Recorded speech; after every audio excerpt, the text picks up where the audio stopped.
but I know if I'm to bring it up, people are still getting informed about it, yeah? And it's good that we provide those options. Because I remember, like for my mom, once we had put her in the ground, and I was with her through the entire journey through the morgue and all that. Once we had put her in the ground, I asked myself, is that what she would have wanted? Yeah. If she had another option, would she have chosen to be embalmed?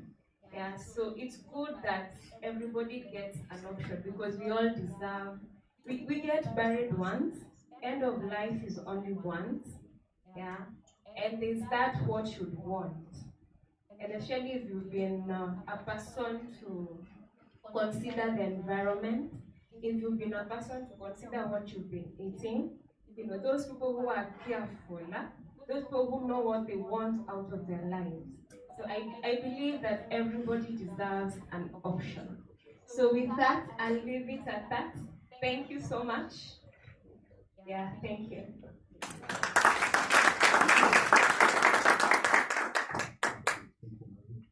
Shall we appreciate her even more?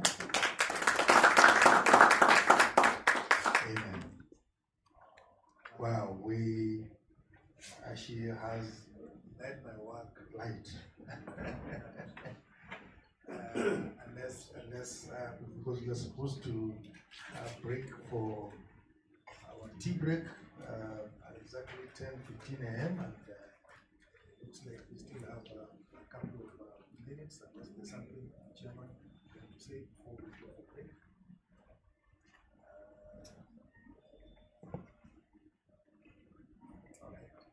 Anybody who has something to say, a question to our good sister as she sits down? Okay. Olive, you better come here because there are some questions.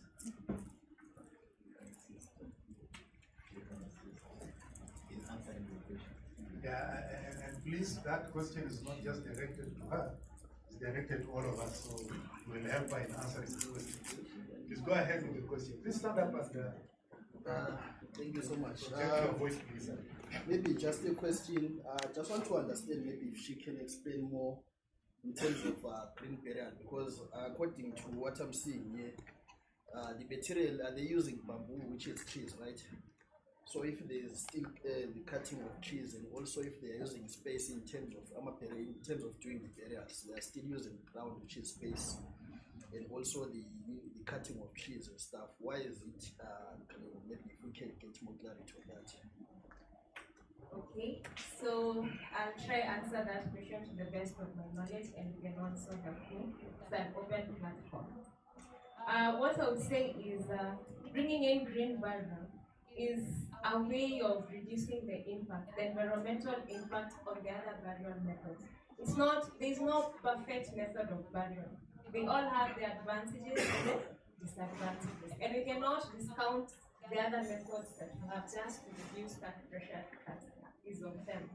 And then to answer in a more specific way, I would say that in green burial, we are using bamboo trees, we are using cardboard. Remember, they are not painted like the other coffin that we have. Yeah, they are not, they do have metals in form of decoration. And remember, the paint has some type of chemical. Yeah, so it is considered green because one, we are using cardboard and we are using bamboo trees that are degradable. The thing here is that they are biodegradable. About using the trees, I tried burying my cat the other day, yeah? And I said, I'll just put it on the ground as it is. And holding it and putting it on the ground was not making sense. So I had to just take something more of a shroud and cover it up. So it's more of a nice send of something that we do. Yeah. About cutting of the trees, that is a disadvantage that is there in the green burial.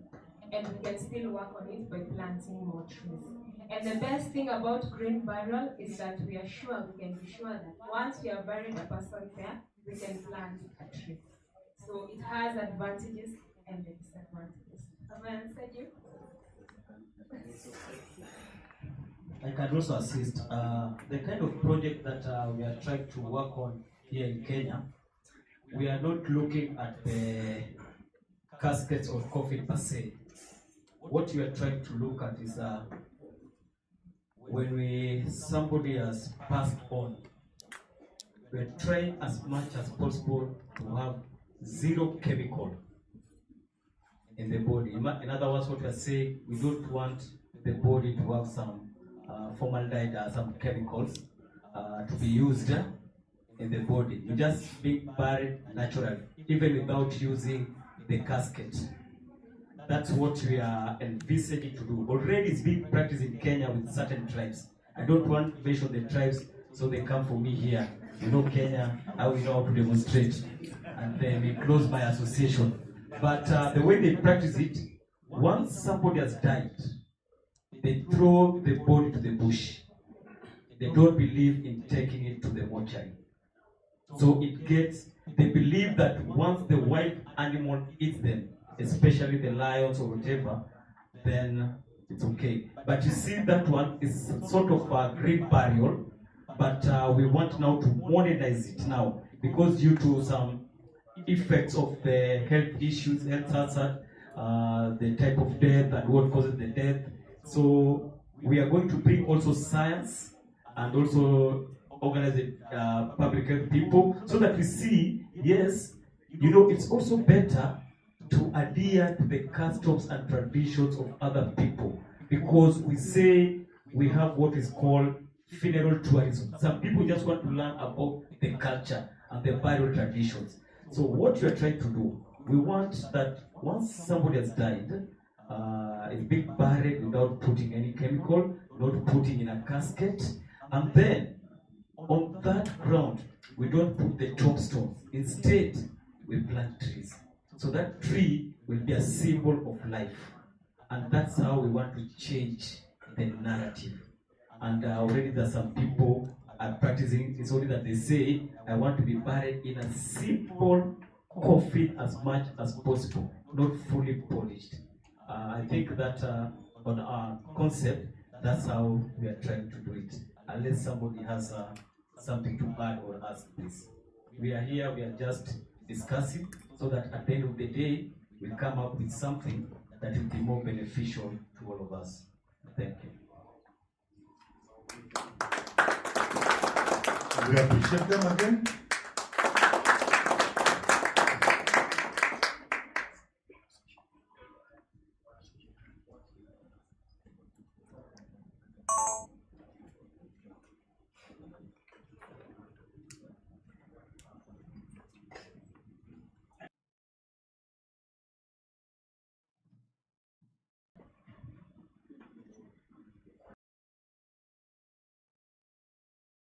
All right.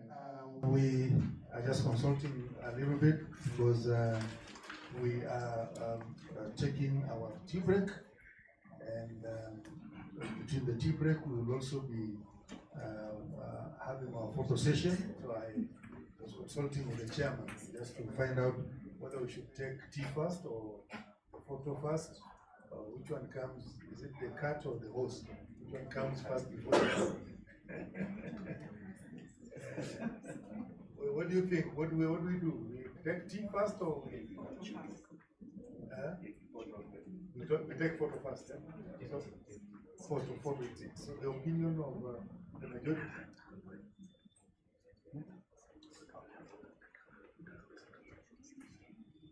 Sorry about that.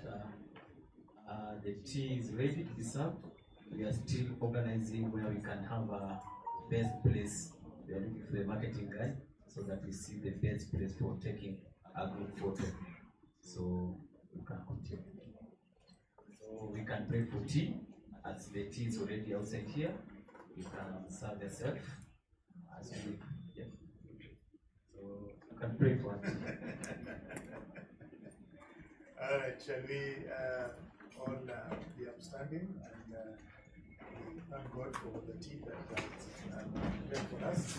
In Jesus' name, as we believed and prayed, and all of us say amen. Amen.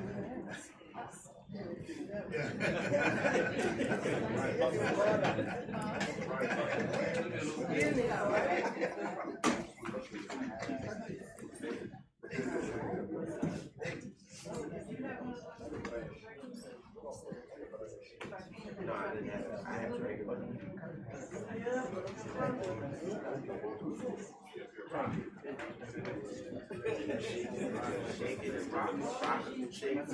Make sure we are back at exactly 11. Eh? Make sure we are back at exactly 11. Let us use our time economically.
Betika is to climb to the top of the world. Welcome to Betika, the home of champions.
part, fourth time, then it registers.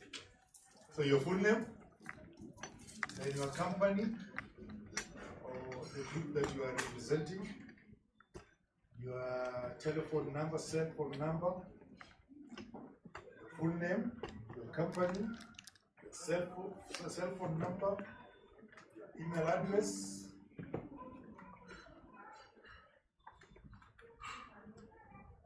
make sure you have your full name, your company, your cell phone number, and your email address.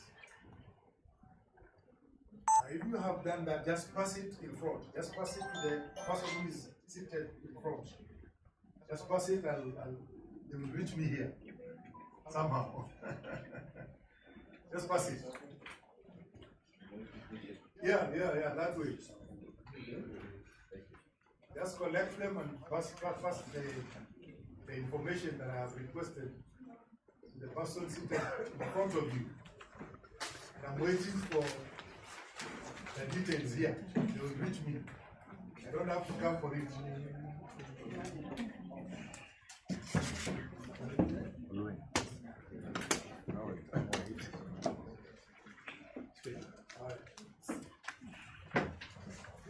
This size of a paper, that size of a paper,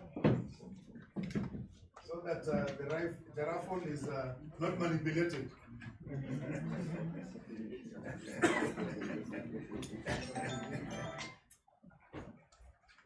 I don't want people to begin demonstrating out here that I have read some of you out.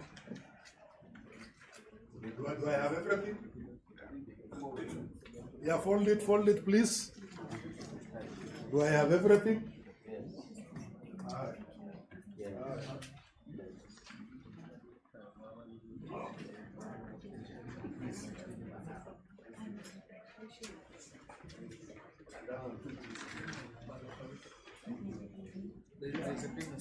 Oh yeah, this one here.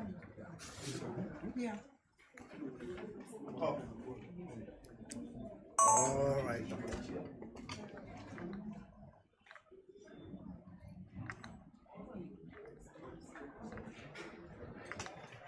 Do I have everything here with me?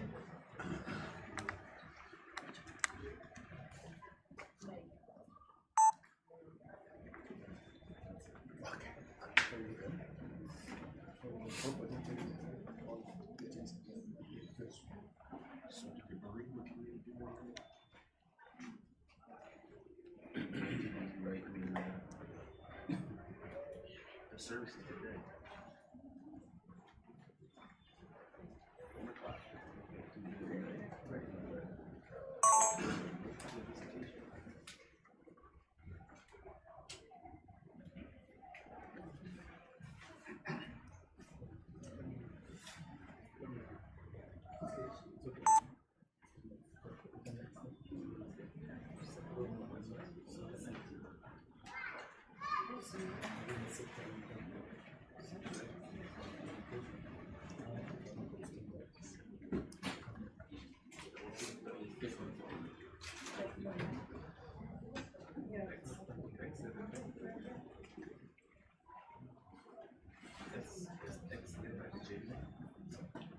Actually, you have made only one entry because my returning officer here will disqualify you if there is more than one entry. All right.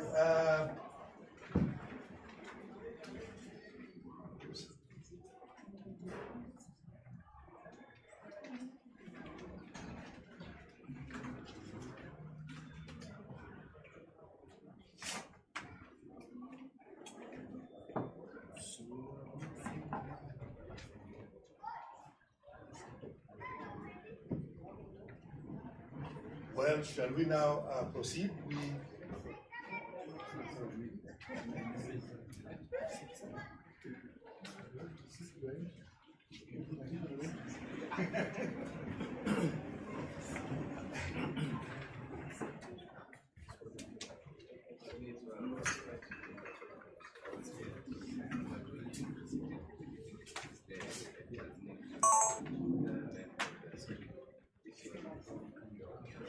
Welcome back again to our last session this morning. We no, it's definitely not the last one, the second last one, because there's going to be another session. At this point in time, we want to give one of us an opportunity to come and make his presentation. The person that I want to bring to us is a seasoned professional. He's a pathologist, senior pathologist that we have here in the country. He works at the Kenyatta National Hospital. He is also a professor, is a lecturer at the University of Nairobi. And he is going to present to us pathology and its relation into the funeral industry. Ladies and gentlemen, let us put our hands together as we receive Dr. Bernard Midea. Let us put our hands.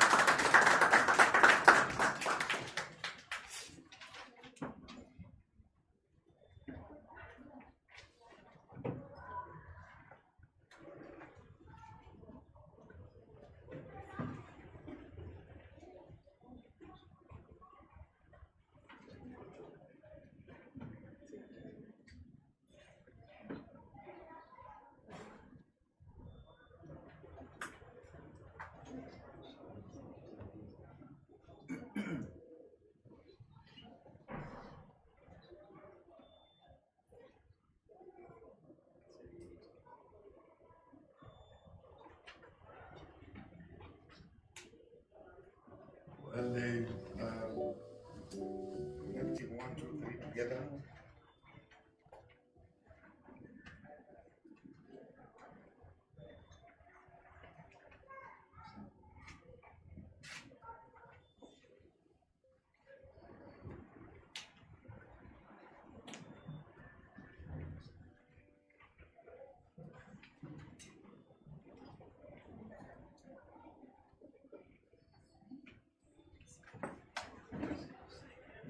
You're almost there.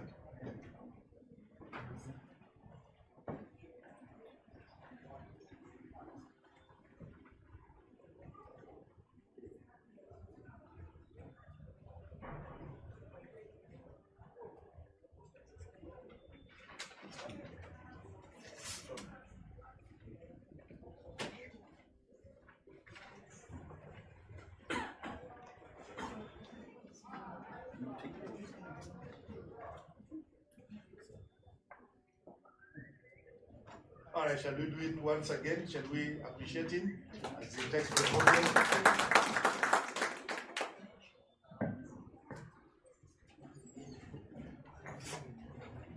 Thank you so much, everybody. Thanks for the nice accolades. You gave me very big titles. I was wondering whether I'm the one you're talking about. Well, I'm called Dr. Bernard Midea. I'm a forensic pathologist. I'm based at the Kenyatta National Hospital. I'm also a lecturer at the Department of Human Pathology at the University of Nairobi. I'm a graduate. I live in Kenya. Medical degree, Master of Medicine in Human Pathology, Master of Forensic Medicine at the University of Dundee in Scotland. I'm also registered forensic pathologist for the Kenyan board in the year 2021. I had a chat with Ezra the other day, and I think I was interested in coming to share what I have and also to learn learn what I can learn within the funeral services industry. I think most of us here are familiar, at least I know Prof and the team, Madam, and of course you, everybody I can remember. So it's my pleasure again today to join you in this discussion. Well, many of us haven't always been involved in the funeral industry directly, especially in the business aspect. But I think we are more and more coming to get involved in this. Next slide. Well, pathology, most of the time when we hear about pathology, we talk from the media, we we often hear about mainly the dead bodies, and people have been exhumed wherever some mysterious and suspicious unexpected death occurred somewhere when they come to the media. But pathology is broad, just to start with. Basically, or broadly speaking, it's a medical science. This is a medical science that involves the study of disease. And when it involves the study of disease, not only in dead people, it also involves the living. So when it involves the living, it involves the diagnosis and the processes, what the disease does to the body, and what you can do so as to, stop the disease process. Broadly classified, then we have the clinical aspects of pathology and anatomic pathology. Well, clinical aspects, anatomic pathology, this is where mainly we belong to, the anatomic aspects, and that's where maybe forensic pathology will belong. There are other classifications of pathology. I didn't mean this one to be a lecture in pathology, but just to start off, there are other classifications. Now, we have other classifications, for example, that involve blood, that is hematopathology. Then we have clinical chemistry, and other aspects of pathology.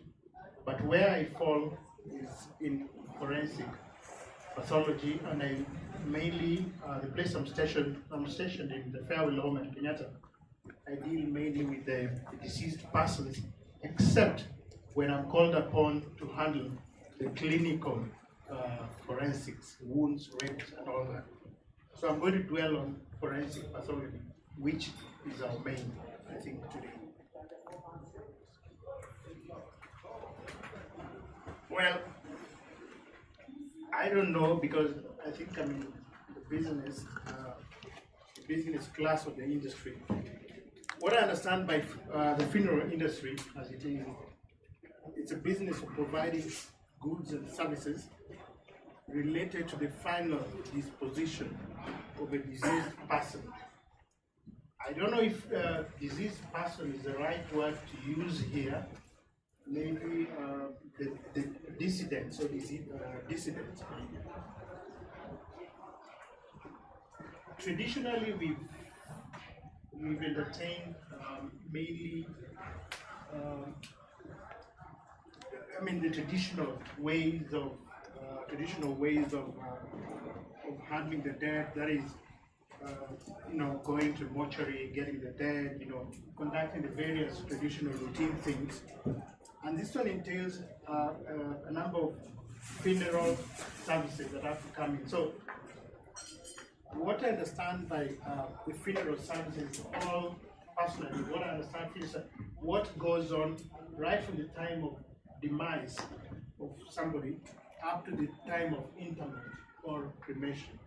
So that is what I understand. And anything that goes on between that time, it could go beyond, because even exhumation processes still are under funeral services. We still handle this.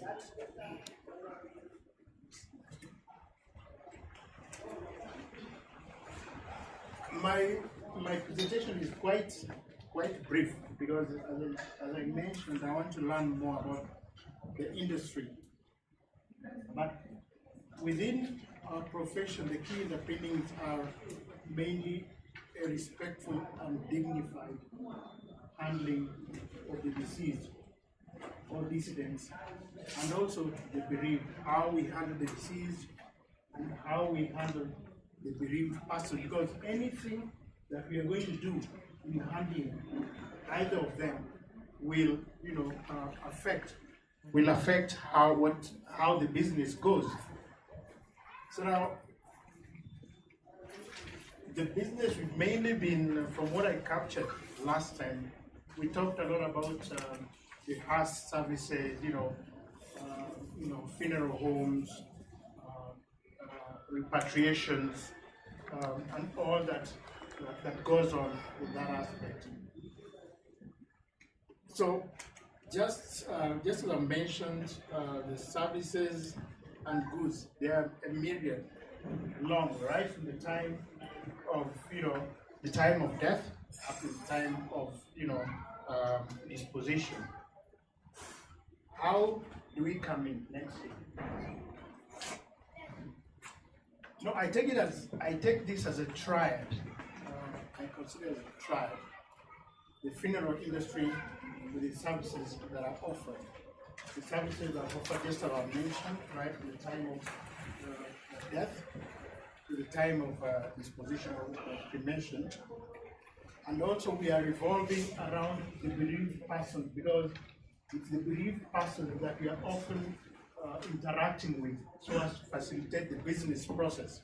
So we come in as the pathologist. The blue triangle now is the deceased person, because everything that goes on revolves around the dissidents.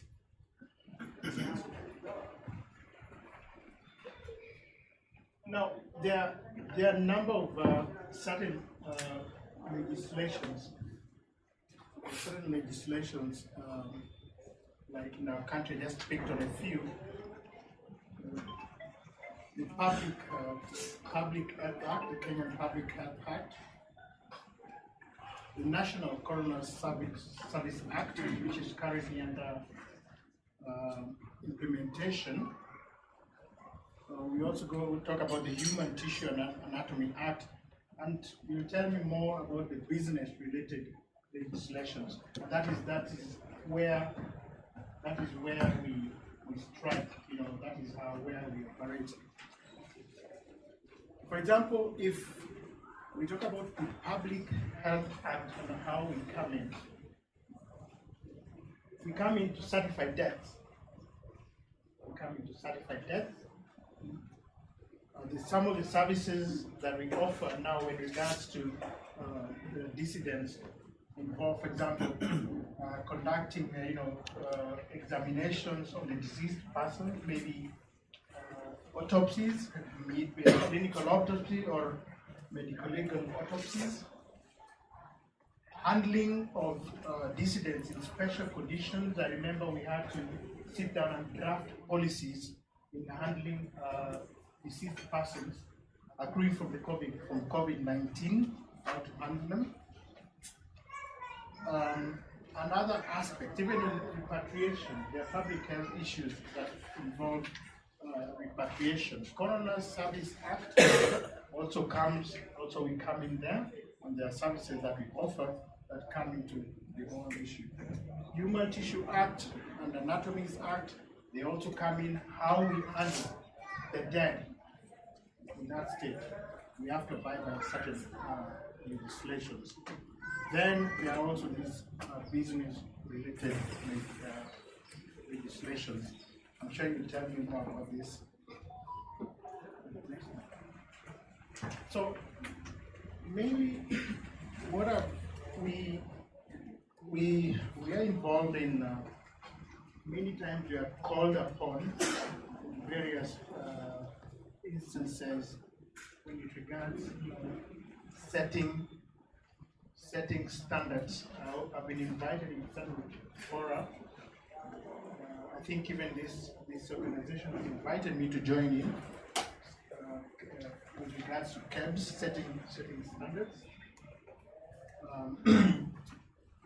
For example, at the moment we are working on the standards, requisite standards for funeral homes. We have levels of funeral homes or mortuaries. That is most of the time where we operate. So there are standards from level 1 to level 6, and many times we operate in all of them. But obviously we conduct maybe from level 3 and above. We also come in. We come handy in the proper handling of the deceased and the bereaved. That is, leave alone the business aspects that we are going to be involved in. So, I think pathology and everything that involved within the as regards Fusak, there's an intricately intertwined relationship between the technical expertise here and the business aspects of the industry.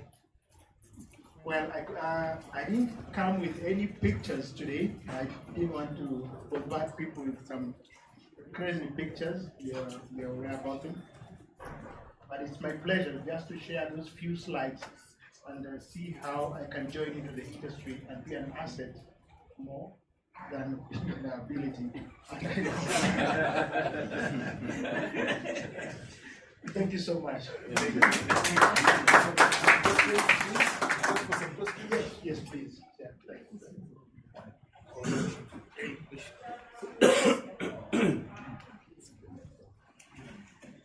Okay, so your team is responsible for the actual testing and autopsy, just to be clear? Oh, I was saying, your team is responsible for testing, like the autopsy. I just want to be clear. Is that correct? Yes, what Professor is asking if my team is involved in autopsies? Autopsy and testing?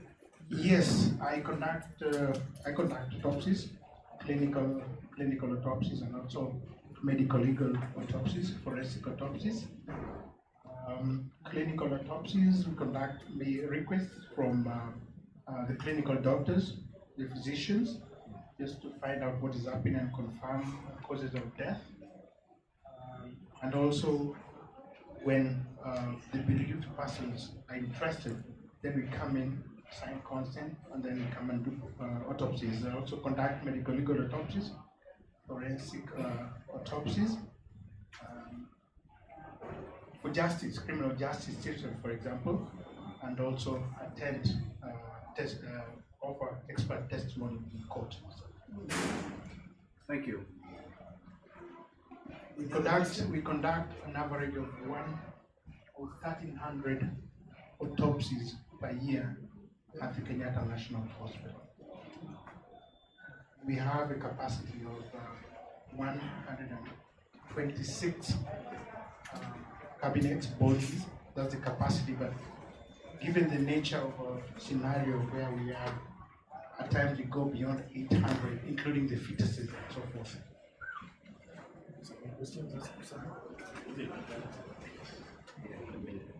All right.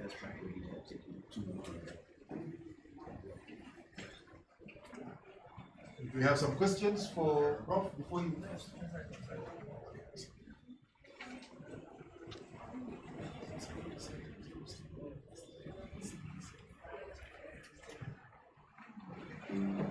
I'm Master from back home as services. I just have a concern. Pray that you put it where it deserves. About setting standards. Can we do something together with the churches so that the burial services will not exceed like 3 hours?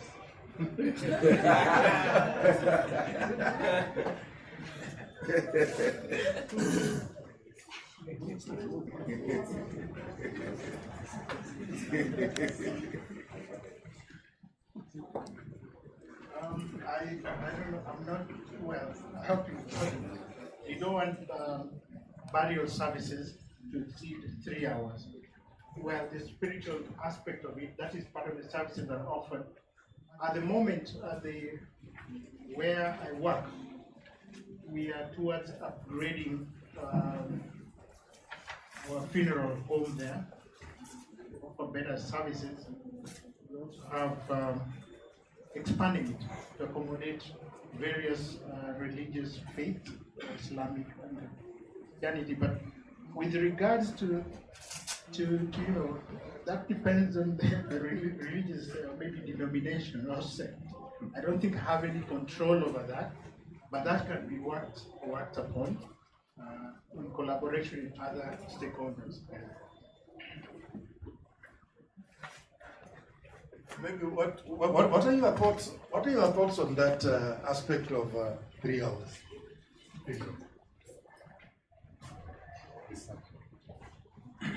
To be honest with you, I think that's a little too long. One thing about me is I believe in honoring people's time, and as a pastor, but also as a funeral director and embalmer, I believe wholeheartedly that when it comes to managing what's been entrusted in you, then you must manage the time that people entrust you to manage. So if the family is asking for a service not to be 3 hours, honor that. And as much as you might want to preach, I mean, they want to come back to church on Sunday, and if they're not what you need to give, you're going to give it to them, and you're going to move out of the way. But that's extremely too long. 3 hours? Are y'all shouting? I mean, I'm asking because in the States I grew up apostolic and Pentecostal, so I know that the services are drawn out to a long extent because of a lot of stuff that we're doing that's not really causing any justice, if I may say, or effectiveness. So yeah, that's too long. That's too long. 3 hours. Any other question or reaction for that matter? All right, shall we give it up to Prof as he takes his seat? Thank you so much. Thanks so much, sir. And the invitation, team, and as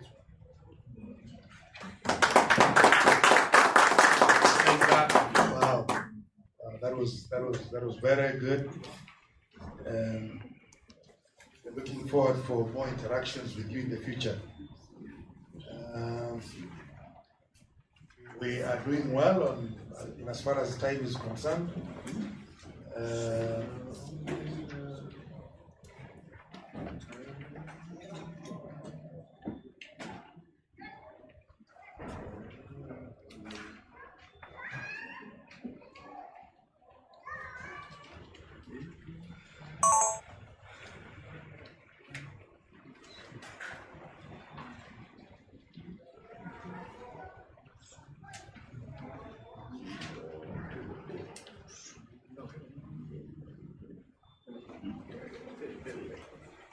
Before we bring on our next facilitator, I want to address the Kenyan delegates, especially those ones who have not registered.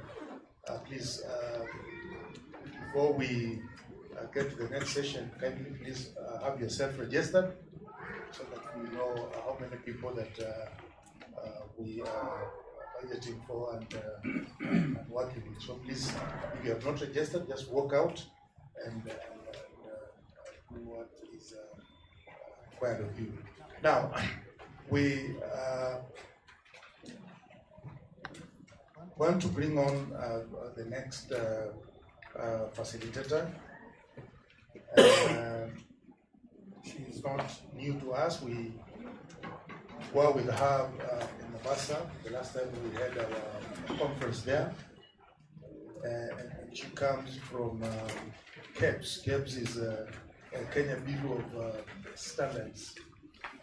That is the organization that is given the responsibility of making sure that we have standards. I don't know if she will be able to talk about the 3 hours that we were talking about. And maybe she will be able to give us that standard also. So with us here we have Angela, and she will be taking care of the funeral service standards. So ladies and gentlemen, let us not be mean. Let us give it up to her. Amen.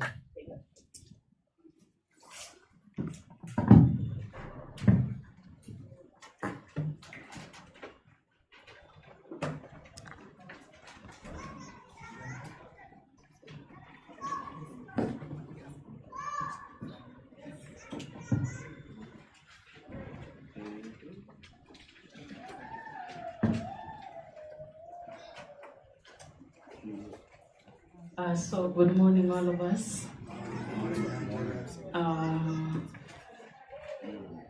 I'll start by introducing myself. My name is Wekesa Angela, and I work for Kenya Bureau of Standards. Kenya Bureau of Standards is a government agency. So when Nora started talking, she said we are not supposed to see or talk about what the government is doing for us. We are supposed to talk about what we are doing for the government. But I'm here to talk about what the government is doing for us. Before I continue, at Kenya Bureau of Standards, we do develop different types of standards. And during the development of these standards, we don't do it alone as an institution. We always have technical experts or technical members that help us develop these particular standards. We only provide the secretarial services. So this particular morning, I would like to introduce to you our technical committee members who are here today, starting with Ezra himself. Ezra has been the chair for the technical committee for the last 3 years. Another member that we have today is Lois. She works with Kenya Airways. Lois, stand. Yes, and then we have another member. She's called Regina. Regina works with Cooper Kenya. We have another member here called Judy Olu. Judy works with Longisa Referral Hospital down in Bomet County, but she's also a member. Then finally, for the present members today, we have Agostino. Now, Agostino works for Mbagadi Funeral Home. So those are the members that we have today. And are the members that are helping us come up with these particular standards. Now, this particular technical committee is housed under a wider technical committee known as disaster management. And those of us who are not in standardization, when you develop a standard or when you come up with a technical committee that is going to help you develop standards for your country, you're supposed to mirror what ISO is doing. So when you have a technical committee, it must mirror one of the technical committees at ISO. So we saw it fit to call it disaster management because of the nature of the scope or the nature of the work that we do in that particular committee. But at ISO level, it's called ISO TC 292, Security and Resilience. I'm happy I represent the country in that particular committee, and I also represent East Africa community in that particular committee. Now back to the work of the day. Under funeral service sector, we've been able to develop a few standards. But before we develop a standard, not we all know, because most of us are not in the standardization field, we are supposed to receive a request from an interested party, both external and internal. By external, I mean somebody from CAPES can request a standard, and by external, I mean any other person in the country can be able to request a standard. So for this TC to come in place, we first received a request from Lee Funeral Home. So Lee Funeral Home came to CAPES and told us that they need a standard on HAS operators. Everybody, including our MD, was very scared because when you talk matters funeral, in Africa it always takes us aback. But we saw it fitted because we received this particular request, we cannot decline it, but we just go ahead and do the standard as they had requested. So we had to look for members through Ezra. Ezra was the first member of the committee. He's the first person we knew somebody said that they Googled his name. So we also Googled his name and found him. And through him, we've been able now to come up with a full-fledged committee. The committee started way back in 2021 with Ezra and Paul. Paul works for Lee Funeral Home, I guess, the CEO or something, I'm not so sure about that. But there were just two of them. So from 2021, we sat down and decided, okay, 2 members plus myself, we cannot actually develop a standard that can be used by the whole country. So in 2022, we sought out membership from other agencies, and we grew from 2 to 14. So when the numbers grow, it means the interest is also growing. From 2022, we couldn't actually come up with a clear scope of what we wanted to do.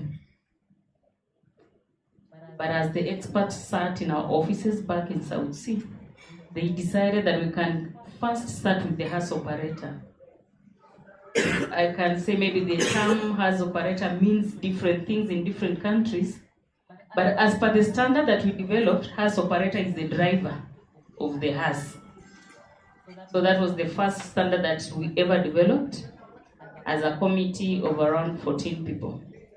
So when this particular standard was now taken out for public review, we were able to receive a request from so many people who wanted to join the committee. And at the end of the year, we closed with 18 members.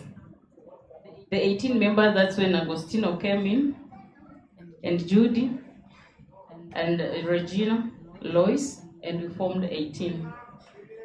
So in 2023, we decided, okay, we're not going to just have a committee that develops one standard and then it's disbanded.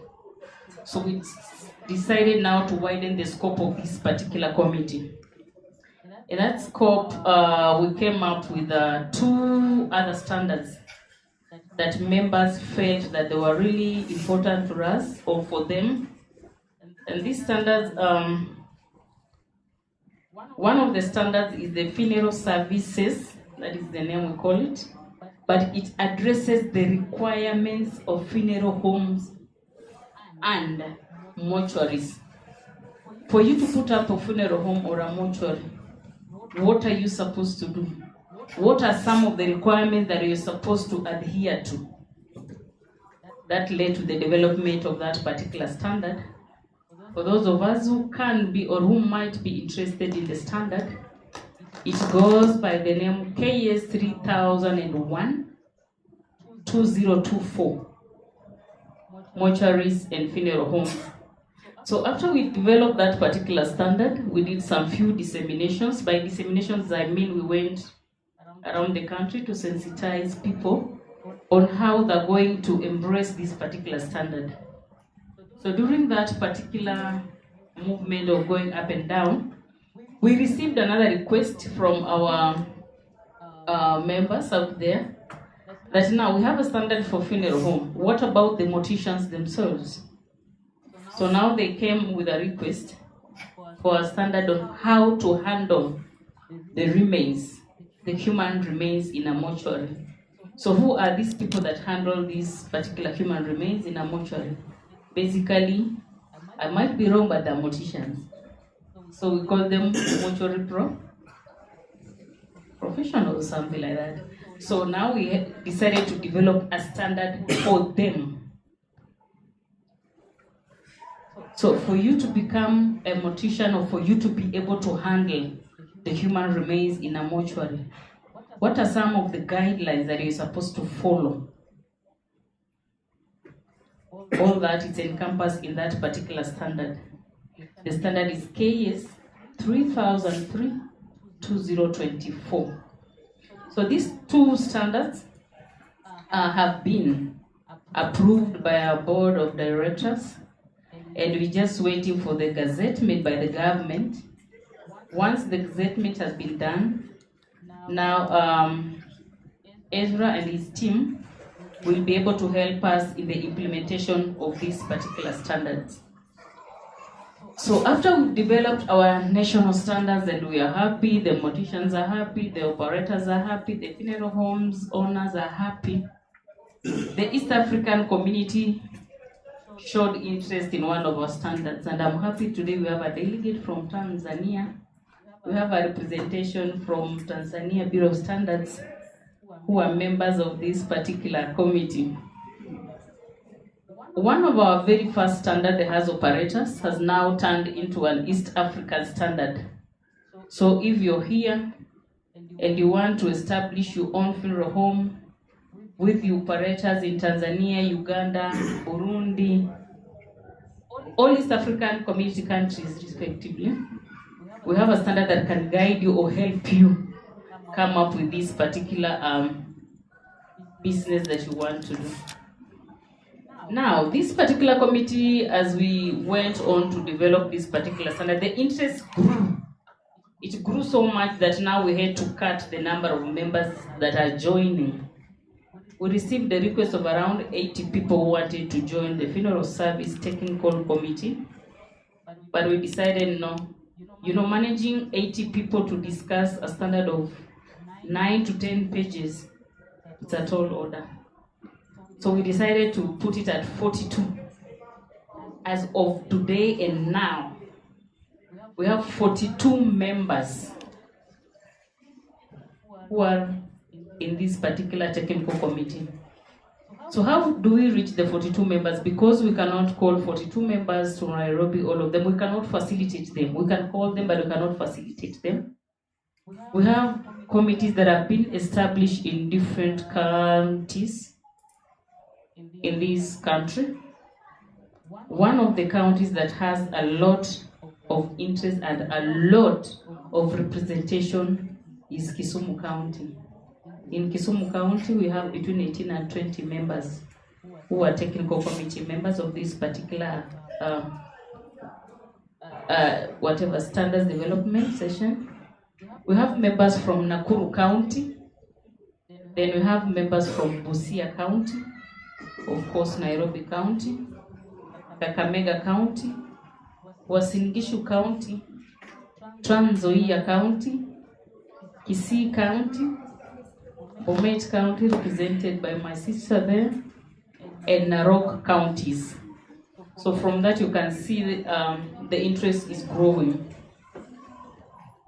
Apart from the standards that we've developed, we have other two that are still in progress, and we believe that by the end of the financial year, which is June 2024, we will have finalized them. So some of these standards that we are working on, or it's work in progress, include the terms and definitions that we use in this particular sector. When we are developing standards, we are supposed to have a common term that we use, all of us, so that when I say a mortician, everybody is supposed to understand who is this mortician or what is a mortician. So we decided to come up with that particular standard. Then another standard that is in progress is the tools and equipment that we use in our mortuaries or funeral homes. So we are urging all of us who are present here today, or if you can be able to reach someone out there who has any request or who can bring forward a request on any standard that we can develop, you can reach one of the TC members. Those are CAPES ambassadors, and tell or give them the request that you have, so that we can be able to develop these particular standards together. We have one standard that is still under research. By research, I mean there is work that is being done under the Ministry of Health, and it's on the Code of Practice for Morticians. So when we develop these particular standards, we are always in sync with the ministry, so that we cannot have two current standards running at the same time. And then maybe just for clarification, CAPES is the only institution, and any other national standardization body in the world, they're the only institutions that are mandated to develop standards. So the rest, I think they do their own regulations or SOPs. But when you want to develop a standard, or when you want a standard developed for a particular sector, industry, or anything, you can approach KEBS. We have the capacity and we are mandated to develop these particular standards for you.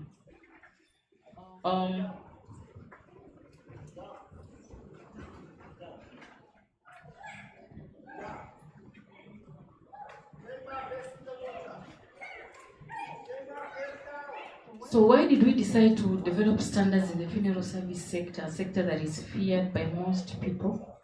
Is at first because we received a request. And as an institution, as I said earlier, when you receive a request, you have to deliver.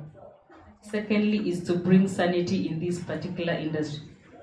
Those of us who come from this country, we know you can wake up in the morning and pick your car and remove your seats and start carrying people around. And then you call yourself you are a house operator. Or you operate some house. Those of us who come from here, they understand what I mean, what I'm saying. So we decided no, because that one has to stop. When you do that, you are actually, that is not us operating that we want to promote in this particular country. So the second one is to ensure that our loved ones are well taken care of while at the facility.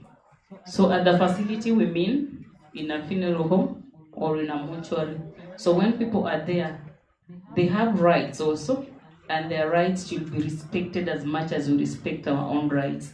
So that's why we decided, no, for their rights to be respected and observed, we must come up with standards.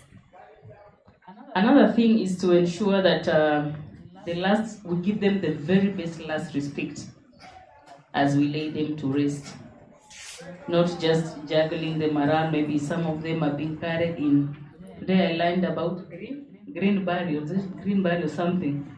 I think we should partner with Madam Nora and see if we can come up with a standard in that particular sector. The very last is, any final journey deserves respect. Anyone or either of us that has ever lost our loved one, we always want to lay them to rest with respect. Therefore, when we are developing this standard, our main aim is to ensure that the final journey of our loved one is done with a lot of respect. Thank you so much, and that is the presentation I had for you today.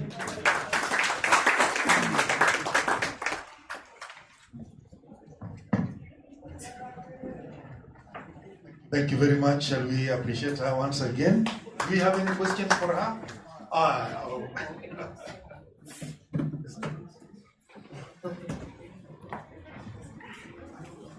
My ambassadors, be ready to answer the question. Thank you. Just a quick question. Do your standards specific to the funeral industry in any way connect to education? Or is it just, I would say, law? I can say it is a law. Okay. Yeah, we are not there to make sure that we integrate together with the education sector, because that's separate. Yeah, they're separate. Yeah. Any other reaction?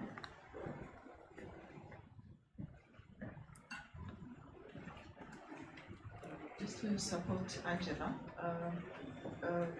part of the technical committee also comes from the institutions. So we have Masinga Mulu, which institution? We have, yes. Okay, we have institutions, we have part of our representation comes from academia also. Yes. And some of the members that are from the academia side include Masinde Muliro, University of Science and Technology. We have Maseno University, it's in Kisumu County, I guess. And then we have, University of Nairobi, it's one of the members.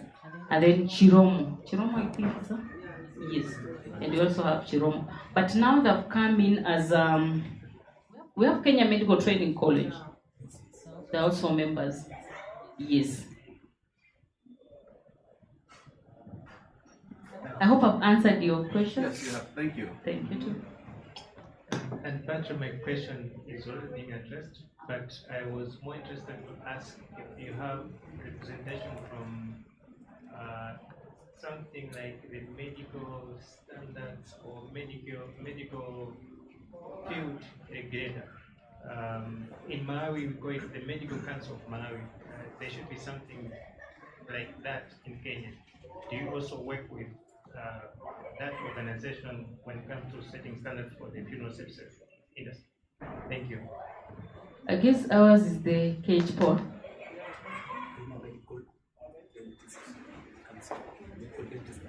Kenya Medical Dentist Board.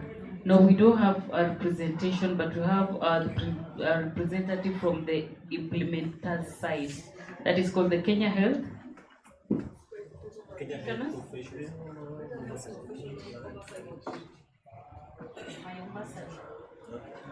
Okay, well, that's a good question. Kenya is overregulated in terms of presentation. So what you have asked about, it's about here in a scenario of Kenya. It's called Kenya Medical Dentists and Practitioners Board. That's the one that regulates the doctors. Now they came up because it's under Ministry of Health. It has so many parastatals. So there's another one. They saw an urgent need. We have people like community health workers. We have these people who deals with eyesight. The people who deal with ears. There are so many people who are in this sector, not directly related to the hospital, but they are offering health services. And Motisas being one of them, who are working within the jurisdiction of our health sector, the government saw the urgent need of coming up with a term, an authority known as Kenya Health Professions Oversight Authority. This is regulating the non-regulated health professions who are offering services, and morticians are one of them. Community health workers fall under that sector. So if you are involved with any health issue, then you fall under that category. But now what KETPOA is trying to do, they are now trying to come up with subsectors now on those key areas to come up with a good framework. And that's where we are going. Also to answer your Phil, about the laws. The good thing with Kenya, laws can be made in different areas. Like Kenya Bureau of Standards, they are coming up with standards. Once they come out, it will become a policy that already will now be used and adopted with people in Kenya. Other people, other institutions like we have Kenya Airways, when they say for repatriation, we need this and this, indirectly, they have created a law. That's how Kenya operates. And then now we can come up with a major legislation, because we as the association, we are fighting very hard. We have what is called funeral laws, because the ways bodies are handled, we want them to be handled with dignity and care. So we are working there, and we shall go. But you know, legislation with too much politics, it may be hard. But through Kenya Bureau of Standards, we shall achieve it. Thank you very much. Any other question? Any other question? Oh. Hi Angela. This is Enoch from Lee Funeral. Now that you came up with the standards on developing funeral standards, did you draw?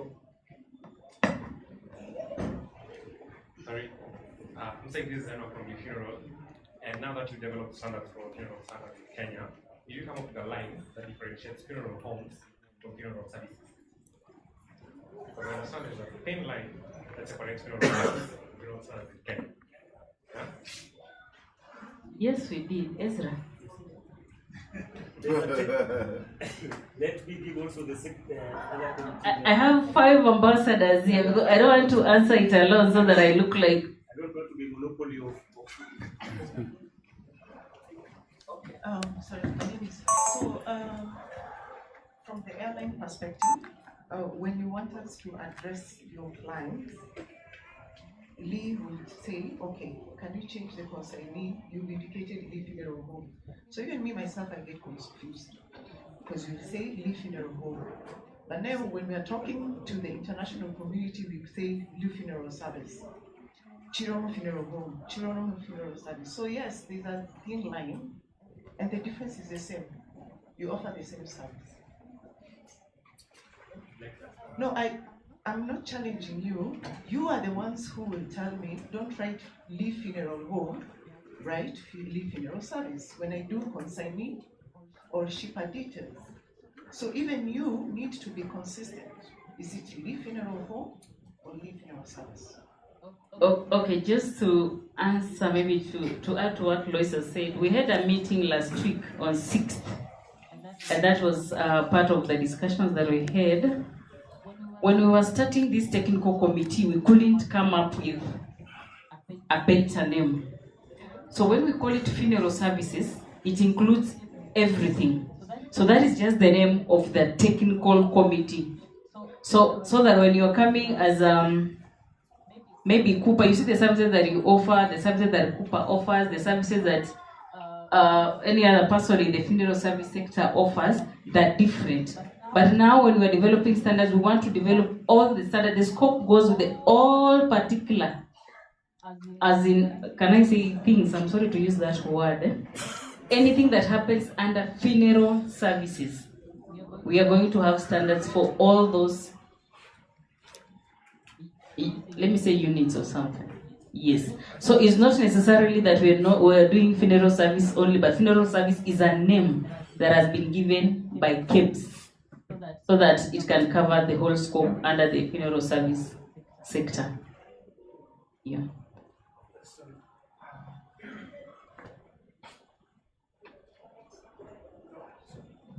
Thanks. So I think he's brought up a very important issue because we have to get the distinction between some of those aspects. Because when you talk about a home, I think again you're talking about something like a physical entity that is more or less, a one-stop shop offering various services. If you have leave funeral home, you are offering hearse services. You're offering autopsy services, isn't it? Eulogizing, making programs, isn't it? So all those are services within that business entity. However, we've got various entities that have specialized on certain products and services. For example, the hearse service. So that has to come. I may be somewhere on a briefcase, but I could outsource various services for various different registered business entities. So I think we need to work and get people to understand and distinguish between some of these aspects.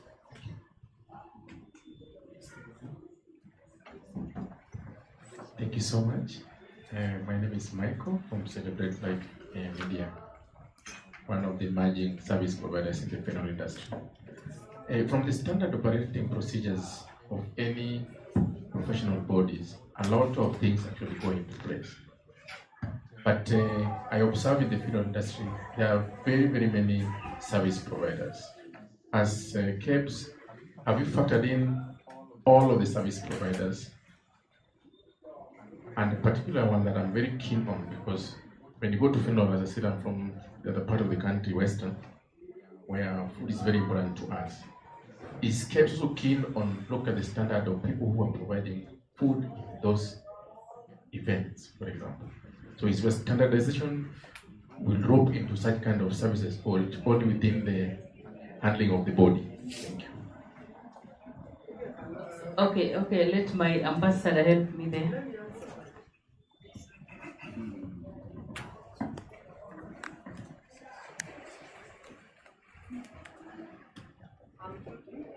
I'm Judy from Bomet County, Logisa County Referral Hospital, mortuary. So we are saying that if there is any other standard that we need to come up with, this one is something that has started. We are still in the initial stages. So we are trying to, we have so many services that we can render within the funeral industry.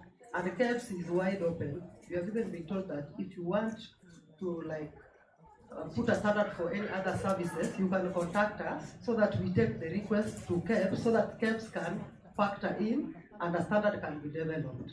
So for now, we have just reached a place where we are doing with issues to do with funeral services and the services that morticians need to do. That is where we are still measuring on. But the door is wide open for any other services that is deemed necessary or good for us to practice in. Thank you. I think that concludes the I think that concludes. Yeah, now, yes, now, I think we will not belabor that point. She has just like summarized it, that it is still growing. It's a baby that is growing. So we can grow it together. We can nurture that baby. So if you have any other issues, you can see her privately, and then you write a note, and they will be able to develop that product, so that in future we will have a broad-based approach to that issue. So allow me so that we proceed, because even time is not on my side. If I let it go haywire, you will blame me again. So we must proceed. Now, we want to move to the next facilitator. Many a times I don't know how to introduce the next facilitator. I have known him not for very long, but I always feel like I have known him all my years. Because of the way that we interact, the way that he also expresses himself. He's very friendly. You can always get to him. He doesn't move around with a lot of bureaucracy, although he deserves to be bureaucratic in his operation.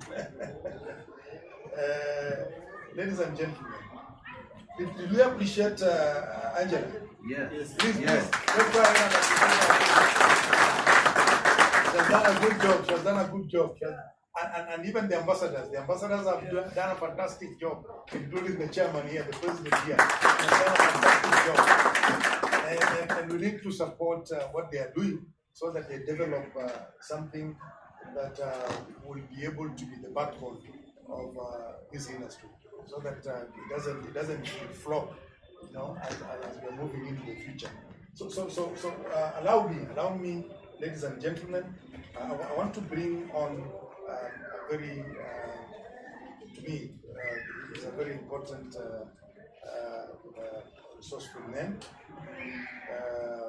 He is in charge of the International Funeral Services Business Management College, and of course, funeral industry. He's a CEO of Moonlight Provident Associates in Zimbabwe, otherwise known as ZIM. If you go to that part of the world, they refer to it as ZIM, simply as ZIM. Like if you go to Tanzania, we refer to it as TZ. I don't know what they call us in Kenya, but I know what we call Tanzanians, and now what we call Ugandans, we call them UG. And is a board member of the African Federation of Funeral Services. And so, ladies and gentlemen, I want us to put our hands together as we welcome Dr. Chomi Makina to come and give his presentation.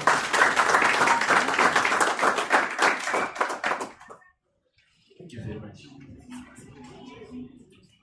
Oh, and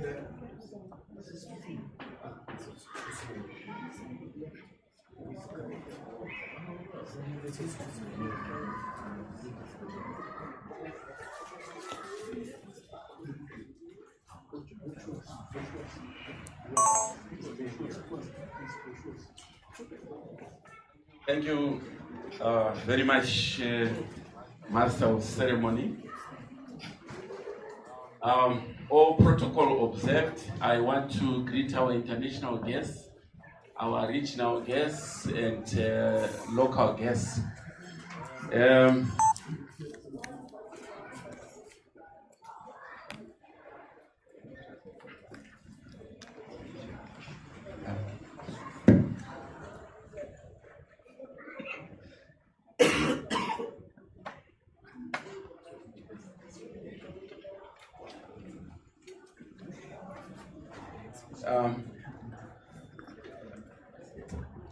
Right. I think in this session, you are not going to ask me questions because I don't have the answers.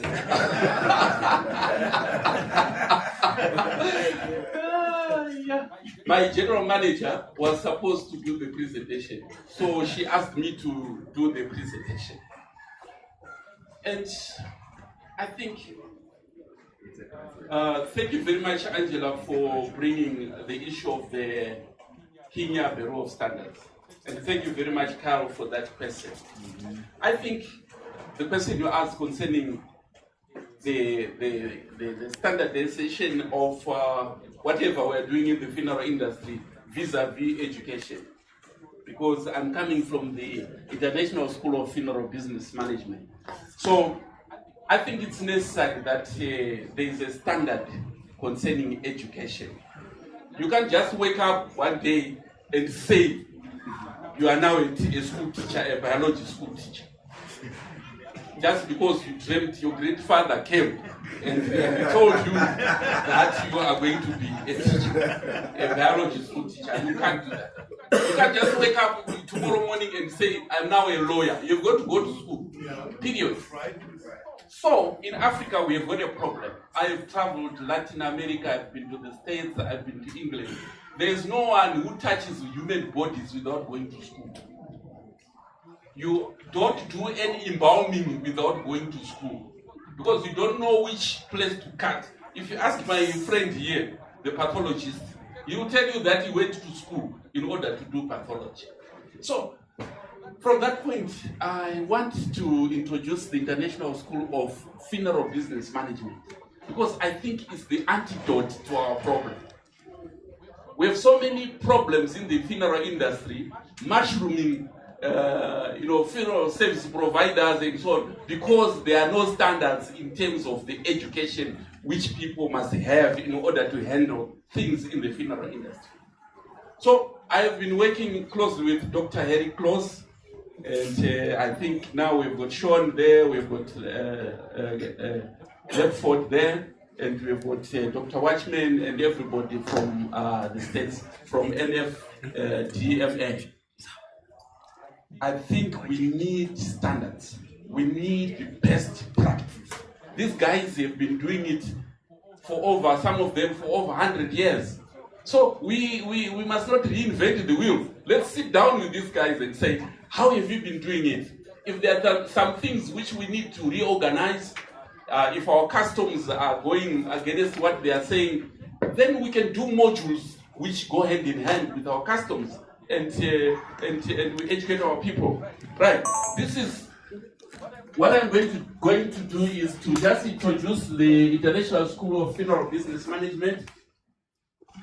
I am going to do a raffle. I'll ask Dr. Chechman when the time comes to help me do the raffle.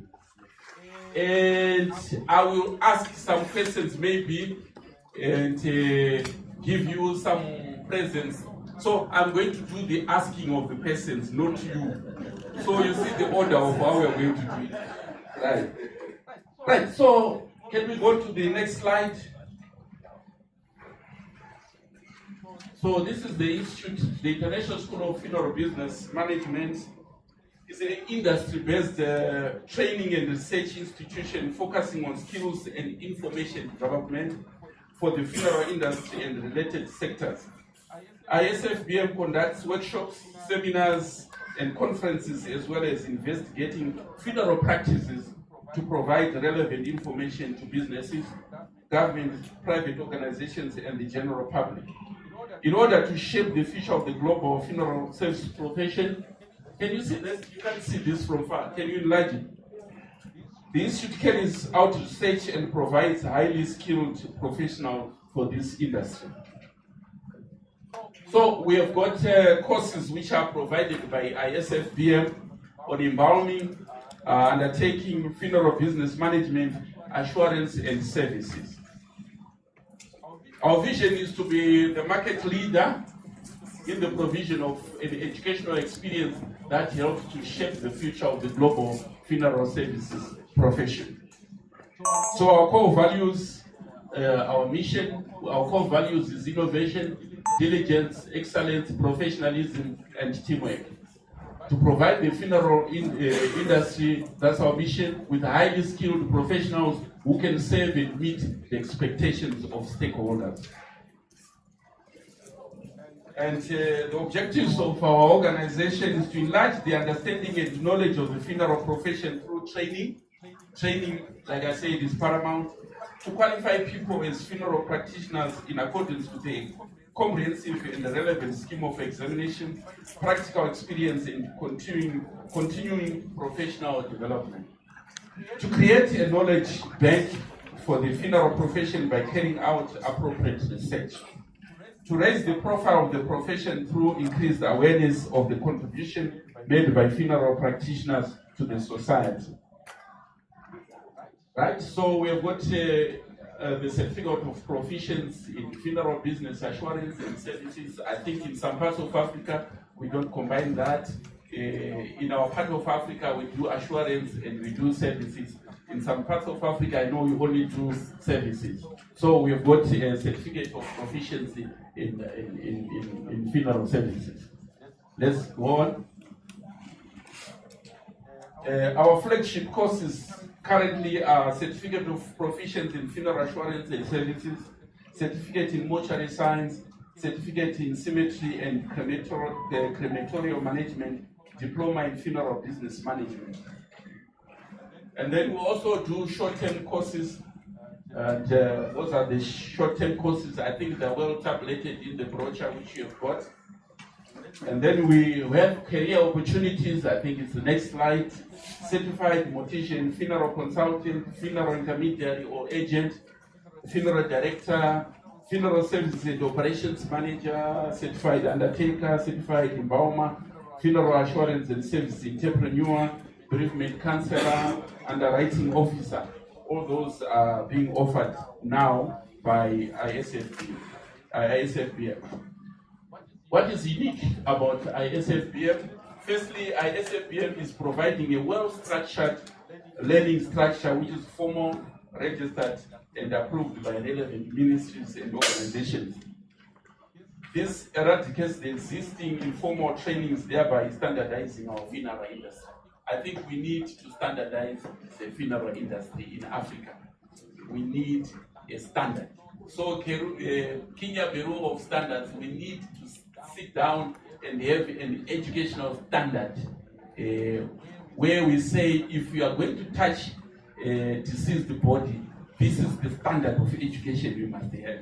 We know some of you have got the experience of touching human bodies, but we want you to be qualified in terms of whatever you are doing.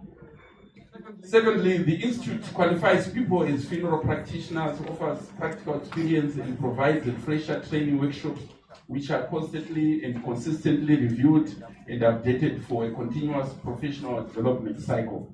I think some of you can see that we are currently offering certificate level because we are still talking. We've got a memorandum of agreement with the Women's University. We also have a memorandum of agreement with the University of Zimbabwe, and we are going to be we have been talking and we will continue talking, like I was talking to Dr. Churchman there, to National Funeral Directors and Morticians Association so that we can partner and we're actually doing the diploma now, but if you have got to go on to the degree level, then you need to partner with people who have been doing it for a long time. And that's where we are going. As you are also going as a Kenya Bureau Standards, we will be working together so that we say, okay, if you have got this standard of education, this is where you can do. You start from here and you end from here. Because sometimes we are having people doing things which are higher than what they are supposed to do vis-a-vis their education. So there we are. Global impact. We've got partnerships there, like we said. To date, ISFBM has trained morticians in Zimbabwe, South Africa, Botswana, Kenya, and we have inquiries from Malawi there, Ghana, and Zambia to enroll for that should be 2025 intakes. ISFBM has students overseas with our qualifications, to name a few. We have some people now working in the United Kingdom and Canada who we have trained through our institution. So we have graduations there. That was in 2019. That's 2020. That was 2021. Some of our graduates certificate level. And let's go on. That was 2022 graduation then. That's 2023. Who is there? I think Ezra is there. Yeah, I think that's Ezra there. Yeah, so with all these guys participating, at least the family, you want to add on something? Okay. What I can say, I'm gladly and humbled and honored to be the first graduate in the Republic of Kenya to have a diploma in mortuary science. Together with Agustino, my secretary. We are only the 2 people in the Republic of Kenya to have diploma in mortuary science. It was a 6-month course. It was very intensive, and he was my tutor and my lecturer, and he was our lecturer. So thank you very much. We are humbled for bestowing us that certificate. It's taking us places. We walk head high. Thank you. Thank you very much, Ezra. So there's no substitute for education. You have to get educated here there so that you. Why are you laughing, pathology? Are you supporting what I'm saying? Are you happy? Yeah. All right. Thank you very much. And that's corporate awards for ourselves. Right. Go on. Model of learning is there. We have got practical lessons. We've got theory, and we also have examination.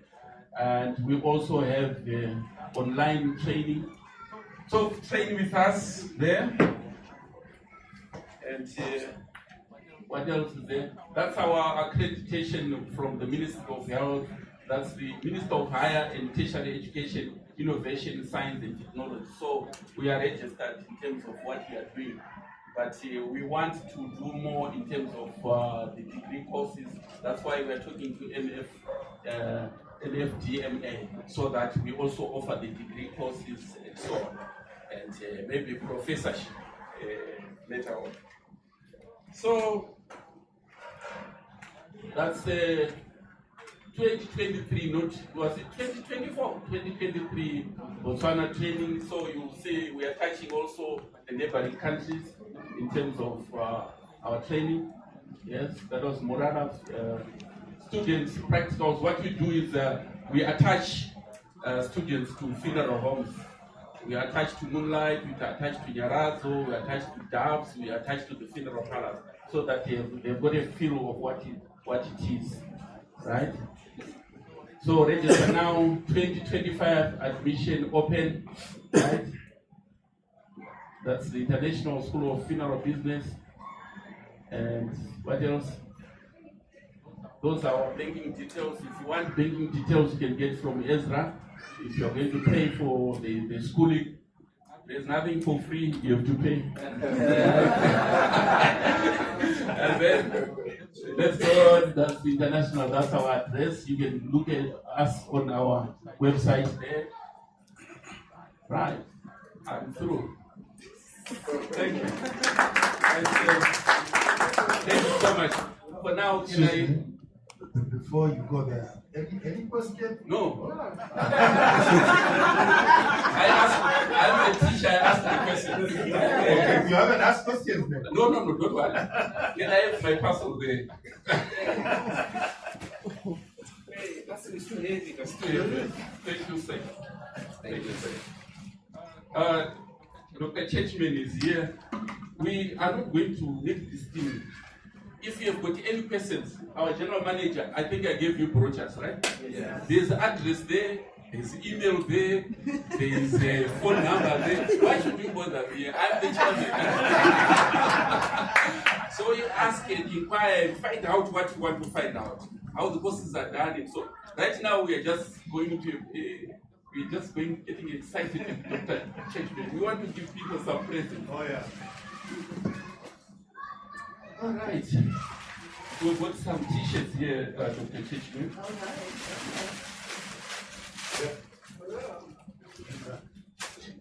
We are not going to ask questions because we just want some lucky people. Lucky people, because you gave us your cards, yeah? Your business cards. We've got some caps here. This is courtesy of ISF here.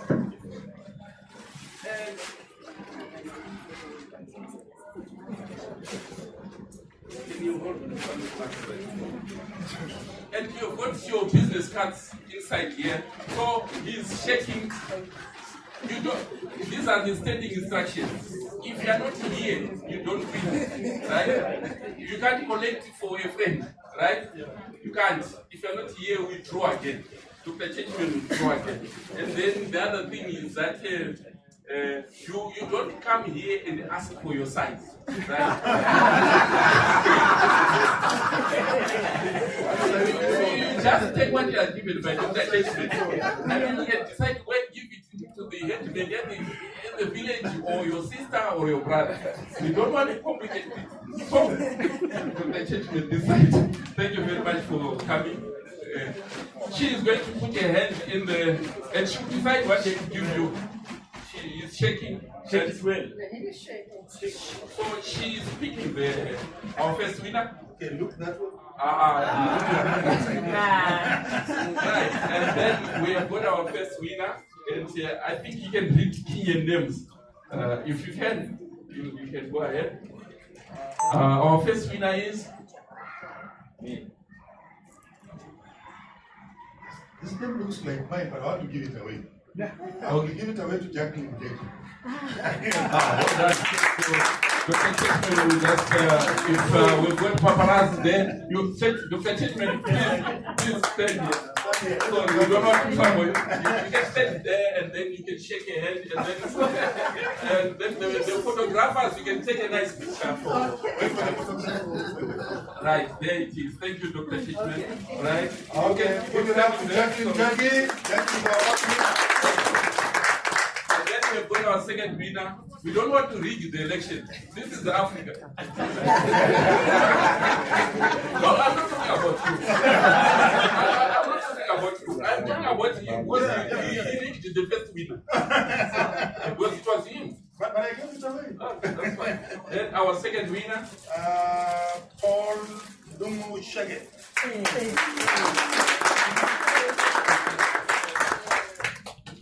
You're also allowed to look for the business cards. Thank you, Dr. Chechman. Yes, what is ISFPM camp? You remember ISFPM is where business, right? Let's have the next one quickly. But we've got so many. Okay, our next winner is our house.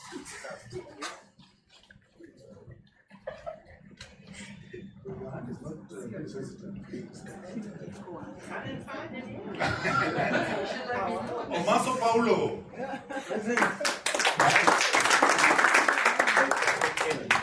Thank you very much. Come and get correct quickly. We can pick in the. Okay, all right, okay. That's fine. Right, thank you. There it is from Dr. Chechman. Thank you. And then we pick again. Oh, right, business card. All right. Who is this? Steve Carter. Who is Steve Carter? Okay, quickly come.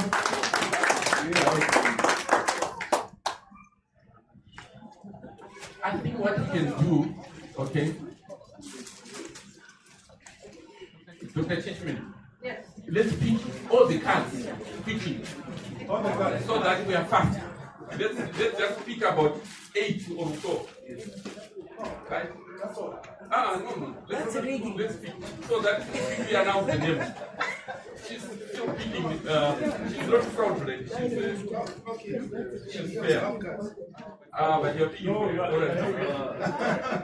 she's the one who's supposed to. You want the guy. Yeah. Okay. No, Right. about this. You want the guy. That's fine. Right. And then, thank you, Dr. Cheshman. You can read them and then quickly give this so that we don't waste time now.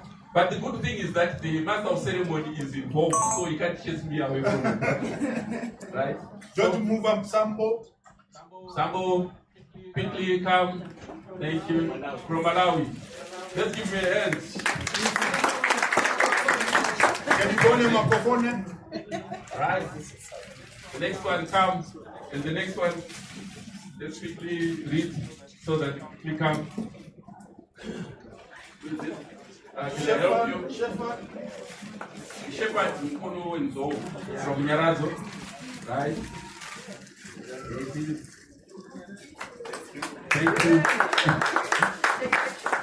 Right. Handshake, Shepherd. Handshake there. Quickly. Well done. Consider this life. Well done. Elizabeth Aoga. Before she's not there. She's not there. She's there. She's here. Can she come quickly? She's not supposed to be there. She's supposed to be here. Right, thank you. Right. These are the last ones. The next one. Jennifer Merab Aswani. Right, come quickly. And the next one, let's see, so that they quickly come. Angela Wekesa. Angela Wekesa. Angela from Cape. Right. Paparazzi, take a photo. Look in the photo there. Joso Kangwe. Thank you. Joso Kangwe.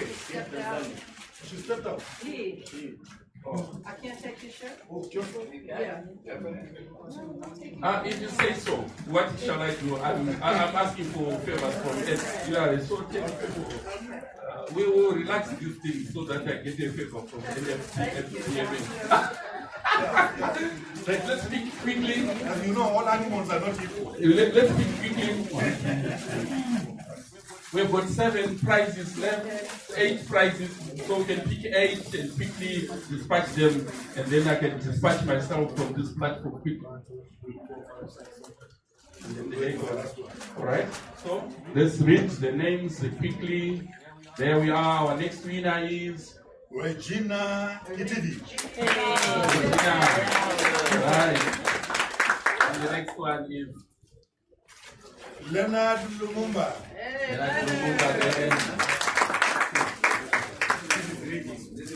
This is reading. We can't wait to read it. Lumumba cannot read. Lumumba cannot read. Right? Lucy David Simango. Simango. Well done from South Africa. It's lucky. It's very lucky. Sorry. It's very lucky. It's lucky. It's very lucky. Right, thank you. Well done. Tango. Peter. Where is Peter? Subscriptions, yeah. Okay. Peter. Okay, thank you. 6 one. From Kisumu. From Kisumu, Peter there.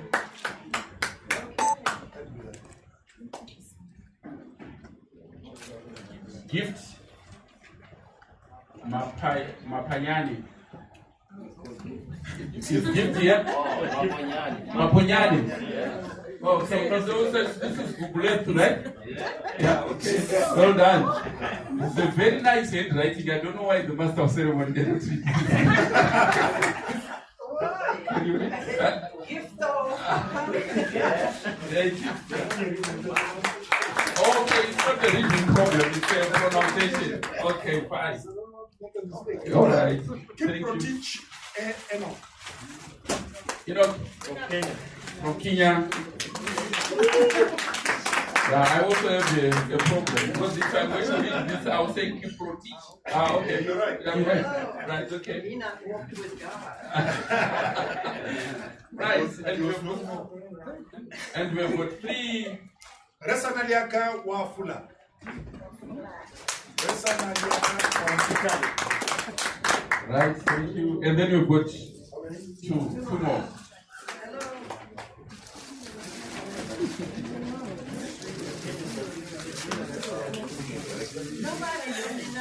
How come it's only Kenyans?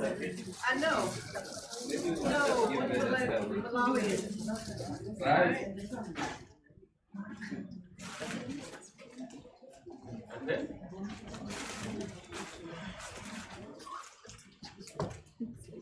Simon Chief Wekani.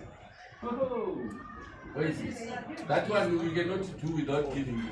We will be. Let's give you. Right, and then, so thank you so much, Master Simon. No, this one I want to give it to someone. No, that one's for Boykan. Okay. Dr. Churchman, please. Yeah. I want to give this one to Dr. Churchman. Oh,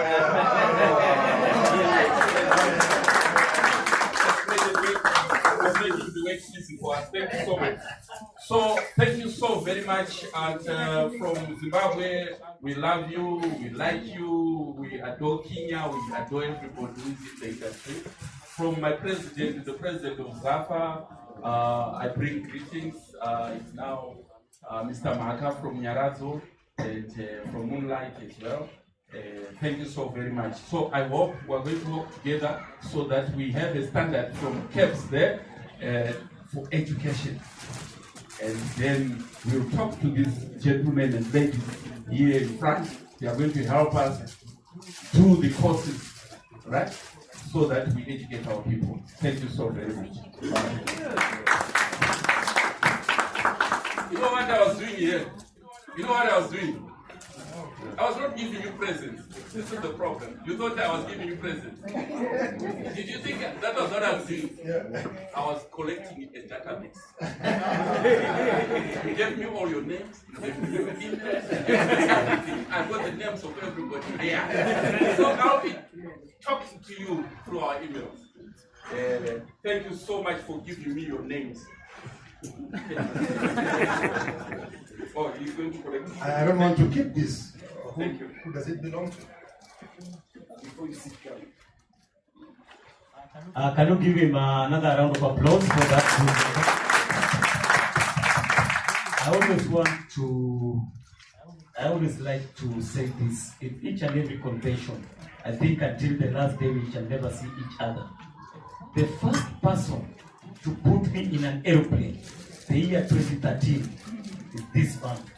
He just met over the Facebook and he just saw me, those people who normally see me doing some funny things. And people tell me that, why are you keeping posting too much?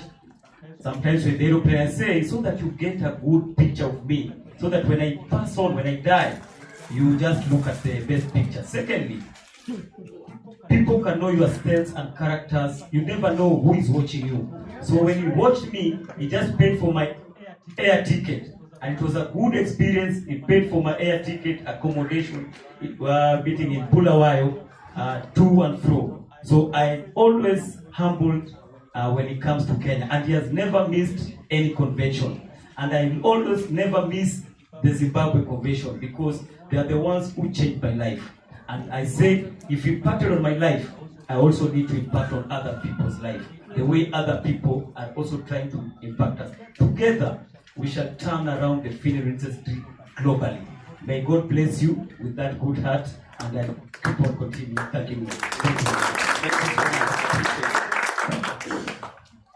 Well, by now you should be knowing my name, so the next ticket is mine. Thank you very much. Another one. At this point in time, ladies and gentlemen, I would like to hand over the mic back to the one and only master of ceremony, Lumumba. Let's give him a hand.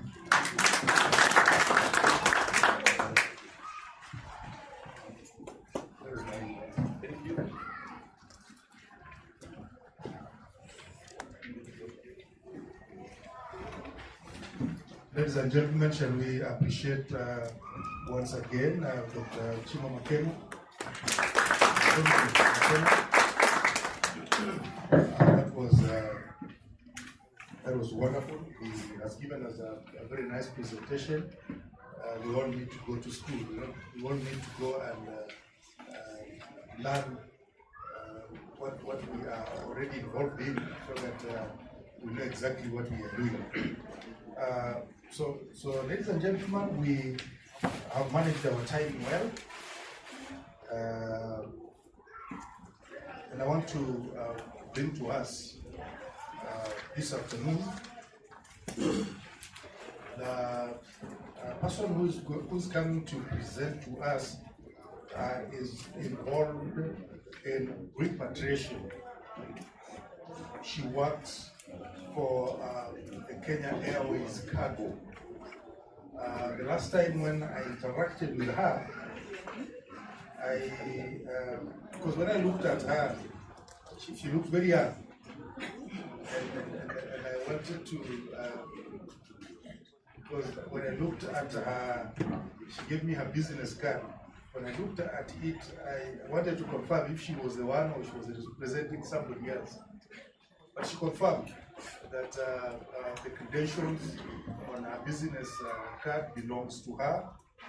And she told me something very startling, that she started working for that organization as a janitor. And she rose up from that position where she is currently serving that organization. Now she sits on the table with the big boys in that organization. She comes from a place where women never grow. It doesn't matter even if your grandmother is 100 years old, she's always referred to as the girl from that location. You just refer to them as the girl from Nyakach, the girl from Game. You don't call her their names. So they don't wither. They never grow wrinkles. They are ever beautiful. If you're looking for somebody to marry, please don't go before you talk to me. I will take you to that location. Now, before she comes on, kindly please, there are those forms that we were given by Dr. Makina. Kindly, please fill in those forms and then turn them over before we break for lunch. Please fill in those forms and give them back to us, because those are administrative issues. So we don't have to go away with what does not belong to us. So ladies and gentlemen, I want to bring to us this beautiful gel from Kenya Airways. She's in charge of repatriation. So when you are thinking about repatriating bodies from any part of the world, she's the person that you need to talk to. So ladies and gentlemen, let's put our hands together as we receive Lois Pewa to come and talk to us.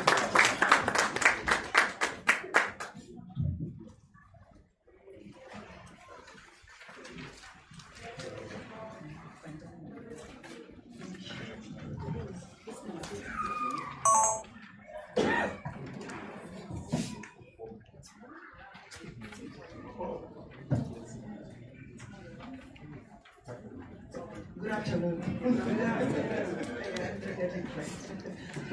Thank you very much. I'm happy to be here.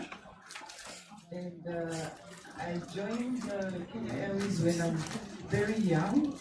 And today I'm happy to serve the community through repatriation. So I'll take us through briefly the presentation that I have today. But before that, early this year, I lost my dad just immediately after the conference, and I really got support from the funeral industry.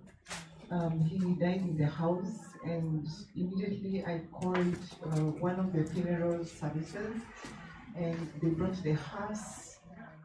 It was around 2 a.m. Montezuma also supported me. They brought their support system.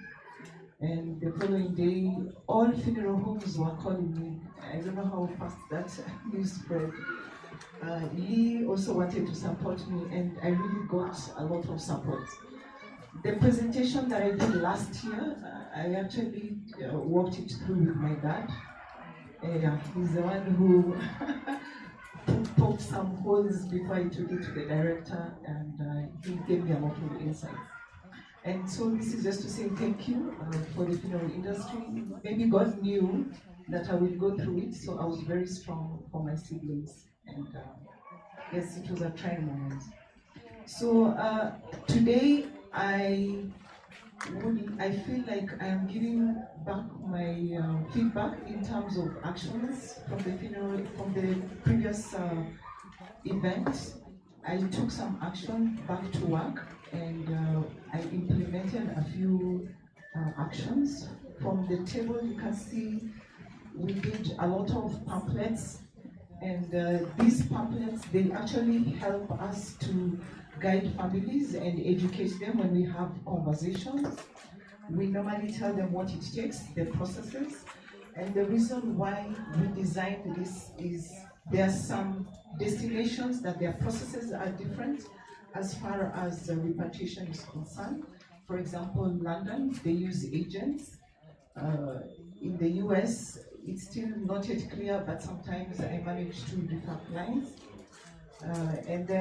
But we are still streamlining that process.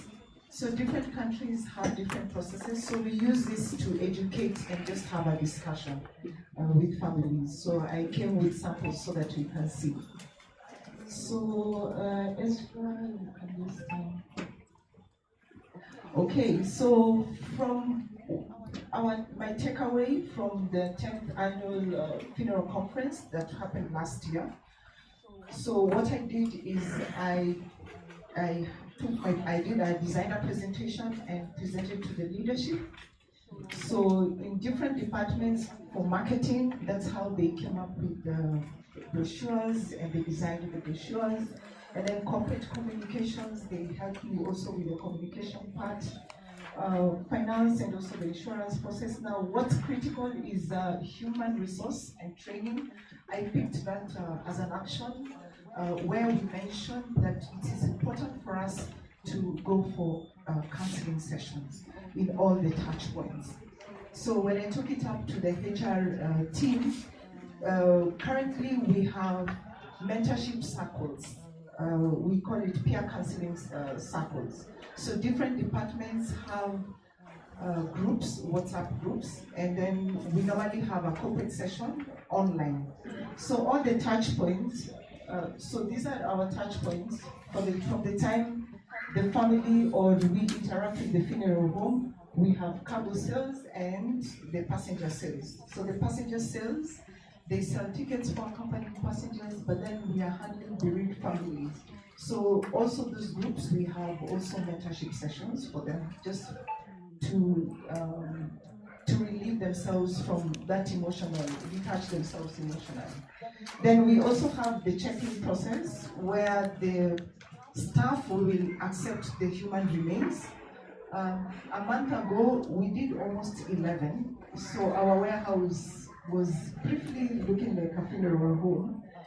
We had inbound that was coming from Dubai, London. We also had what was in Nairobi that was going out to Nairobi, Kisumu, Kigali, and Entebbe.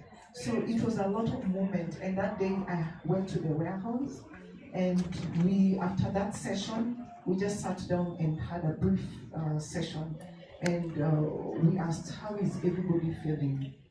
And some of them said, I felt triggered. I remembered my mom, I remembered my brother. So what made you move very fast? I remembered, my sister, what was happening to them. So we have those sessions. So those are the learnings that I took back to our place of work after the previous conference. And then we have another section at the airport. because we have the acceptance part and the equipment operator that tows the human remain to the aircraft. So even then, they are part of the process of the counseling session, and also the check-in team. One day I was going to Kisumu and I talked to one of the check-in staff, and they told me sometimes the passengers who are accompanying their loved ones, they would go to the counter and say, why are you saying we are 8 of us and we are 9?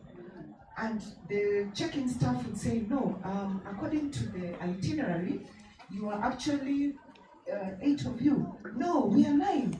And they start arguing. To them, they know that the check-in part of the late will also be done at the counter.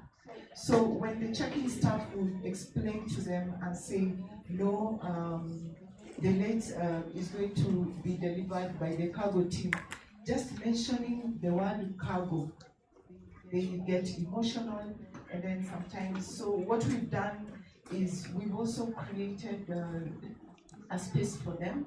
We give them priority checking, and then we also create a space for them. And even when we block them in the cabin, when they're accompanying, we make sure that they sit together. So that, I remember when we were accompanying my dad, at some point when we were in check-in, my sister collapsed. And so now we had to remove her from the check-in, take her, do first aid.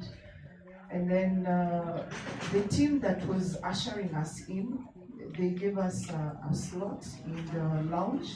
So I just gave out my priority lounge so that she can rest there. Then because of seniority, then they also gave her an upgrade so that she can lie in the first class seat. So those are some of the care that we also give to families. You find the committee member has not slept. Today I immediately left. There's a family that is repatriating to Tanzania. I have not slept. I slept at 3 a.m. so I just did 2 hours. Because then the body had to be removed from the hospital, taken to the mortuary that we have listed as approved. Then I had to get 5 tickets. So the wife to the late and the family members.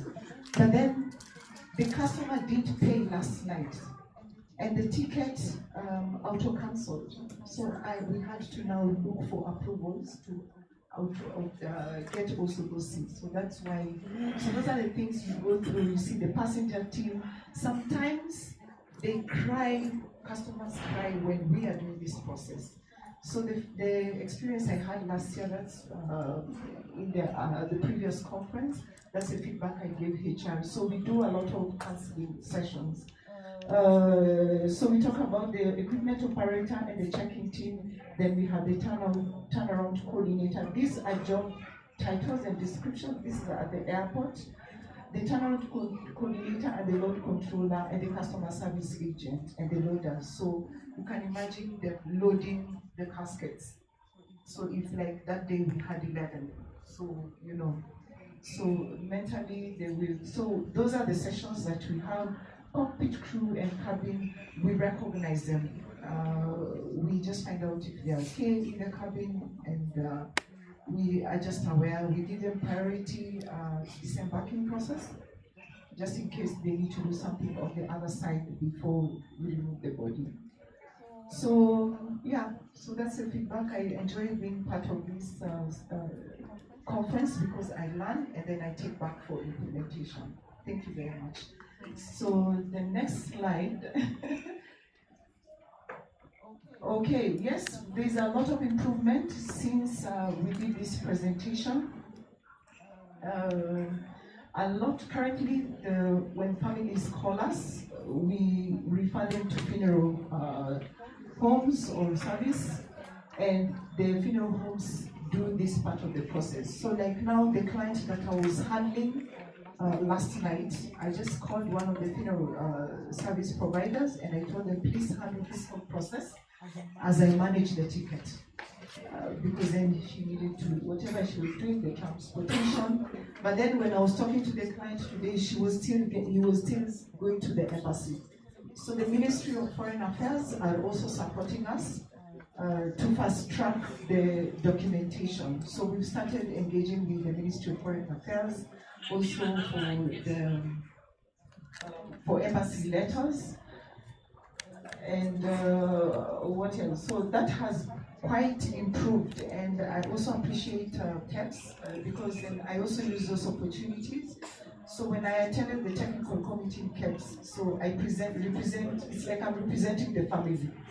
The family is the customer in this case, and they give us feedback. They will not go back and go back to the funeral home and say, thank you so much, you wrapped my mother very well. No. They will come back to the airline and tell us, by the way, please remove that name from, they did this, this, and this. And then we take it back to our audit team, and then our audit team will get in touch with KEPS. But then at this moment, those are the feedback we give them so that they can also improve the standards. So the next slide. Oh yes, so this is just a continuation of the previous presentation that I did last year. So yes, we still have accompanying packages for domestic Kenya, that is Nairobi, Kisumu, Eldoret, South Africa, Uganda, Tanzania, Nigeria, and India. Also the UK, and most recently Juba. We have a lot of medical tourism in Kenya, and then unfortunately, if they don't survive, then we repatriate them. So Juba also we activated in November 2023. We are now looking at Kinshasa, Bujumbura, Ahaya. There's a lot of medical tourism, and then Ahaya Muslims, I had now experienced just to move Muslims within 24 hours. So now they are able to bury their loved ones back home. Most of our destinations are less than 4 hours, 4 to 5 hours. So if it happens, like let's say maybe at 2 p.m. or 2 a.m., within 5 hours we get a flight and then we repatriate. So that is another niche. And then ex-Dubai, we know Dubai and Johannesburg. I think I did one from Johannesburg 2 days ago. Yeah, they woke me up at 2 because then they didn't do the connection from Nairobi to Mombasa. So I had to support them in that process. What we've also improved is to prioritize bereaved families during disruption. We know airline, that's why we work in aviation. It's either a flight is cancelled, delayed, or weather conditions. So what we normally do when we are replanning, we have to run through our schedule and see, or our flights, and screen and see if there is any accompanying passenger. So human remains is a special product, and we make sure we give them priority if at all we recover the flight. And we also protect the accompanying passengers. So in our next slide, I'll give you, this is an example of how I do, we do the condolence letter. So this also helps the family to understand what is it that they need to do. So I've just done a snapshot. It's slightly long, but within A4. Then you can see from the bottom here, to ensure compliance, funeral home stroke service. We do this because, you know, this is what I will say. So I will not say funeral home or service only, I just say stroke service. We'll submit the documents below to the airline within 24 hours and during check-in process on the time of departure. So these documents, it helps the customer to see the list of approved funeral homes or services. If a funeral is a service or a funeral home, and their contacts. So they make a decision. They call those funeral homes and then make a decision depending on which funeral home they want to use. For example, my preference was a certain funeral home because that's where I took my mom, and that's where I took my husband. So immediately my dad passed on. My preference was still the same funeral home because there was that, But I still had an option, maybe a cheaper option. But then because I'm connected to it, so this is what we normally do. When the client calls me, the first thing I just find out. Sometimes our discussion already goes beyond just giving them information. They've already made a decision that they want to go to Kisumu, KQ flight, So I'll just put the schedule here, or if they already know the date, I'll just put the schedule, and then also the requirement. So thank you for contacting Kenya's Cargo. On behalf of Kenya's, kindly extend our sincere condolences. Sometimes it is just a friend who is consulting for the family. So the next slide, so I just picked this, so just in case there are other funeral homes, but I just did a snapshot because the list is long. Another example, and the reason why I'm sharing this also for the US team, so that you see different countries have different processes. In Kenya, Nairobi, it is the funeral homes. In the UK, it is an agent. Yeah?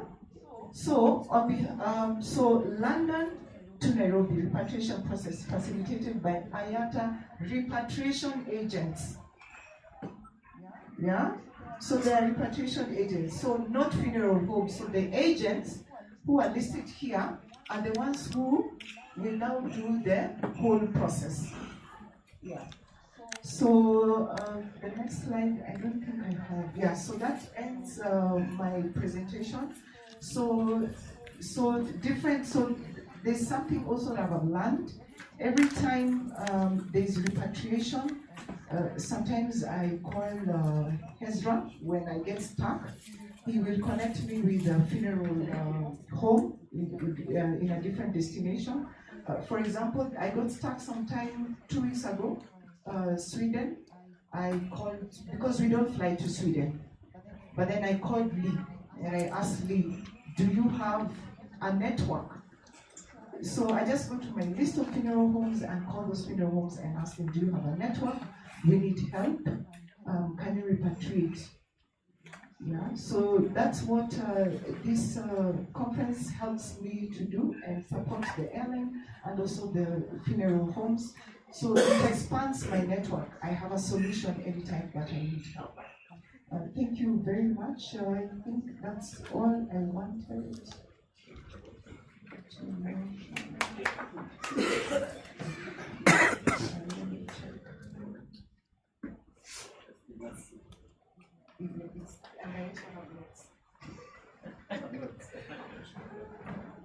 Okay, yes, so, yes, there's something I noted that I'll continue working on improving repatriation in each country across the world through the funeral homes, because that's also another demand that we need to support funeral homes. Thank you very much.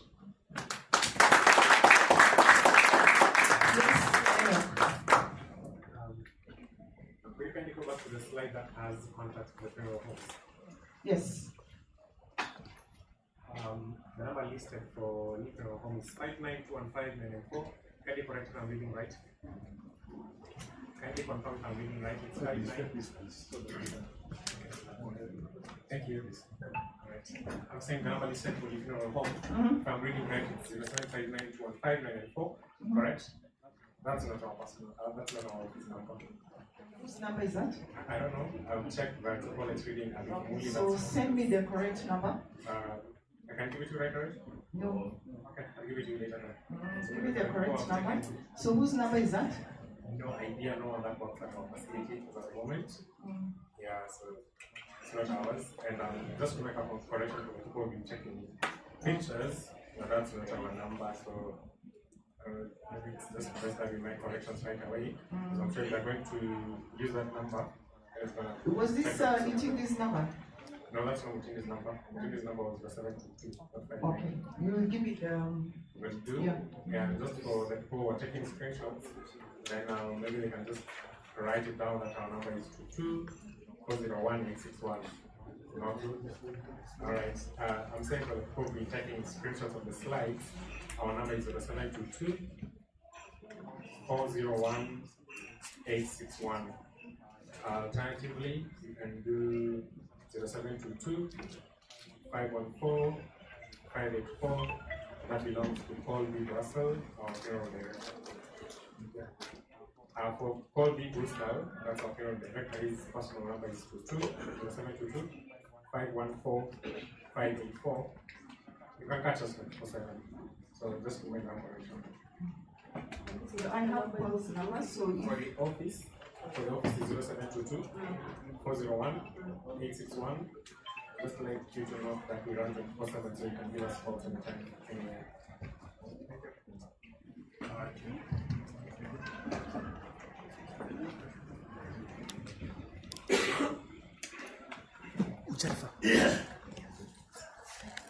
Thank you very much, Luis, for your presentation.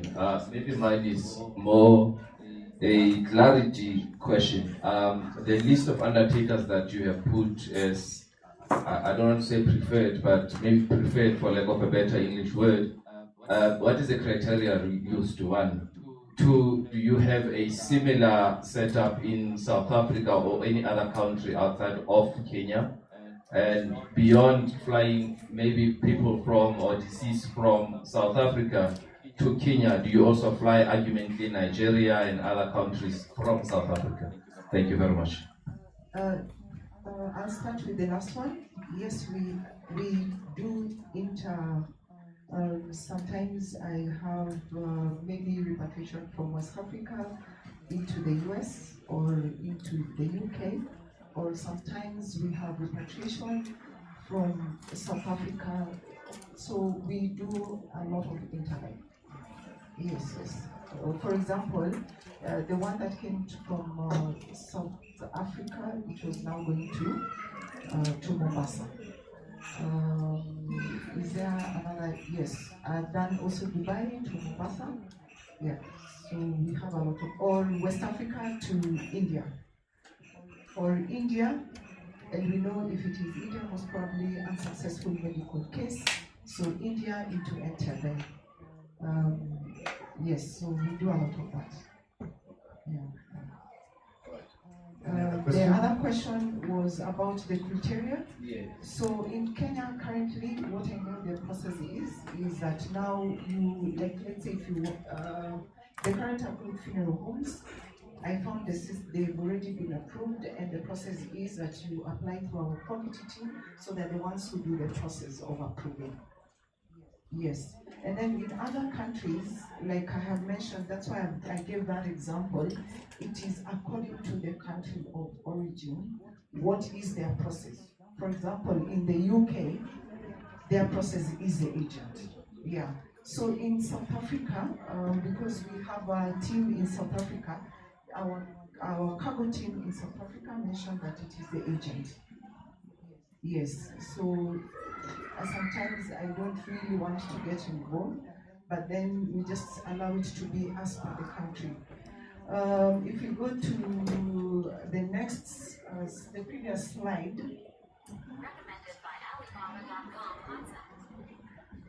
you see we have 134 approved funeral homes across the network. Okay. Yes. So most of the destinations all the destinations that we go through, we have either an approved funeral home or an approved agent that facilitates the process. And then also there are some approved funeral homes that also work with the agent because they have a partner in the country of destination to clear the human remains and hand over to the family. Any other? So I have a question. Yes. On the list that you have given for Kenya. It's more than that, just in case before we proceed. Yeah, it's more than that. Shown there. What do you consider for repatriation in order to approve a certain funeral service is eligible to repatriate a body?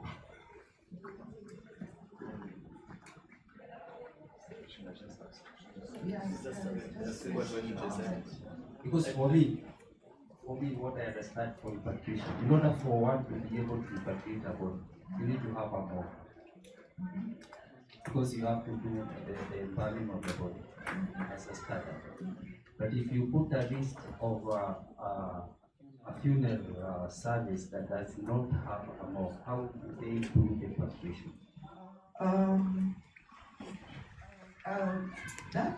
Can you go back to the list?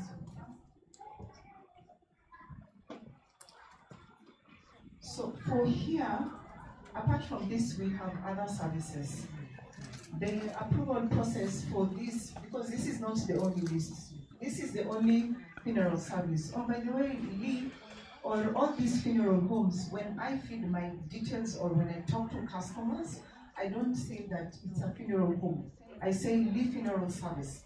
Because why I say that is, when you go back to the other slide, I tell the funeral, what I'm trying to sort out, Ezra, just go to the other side.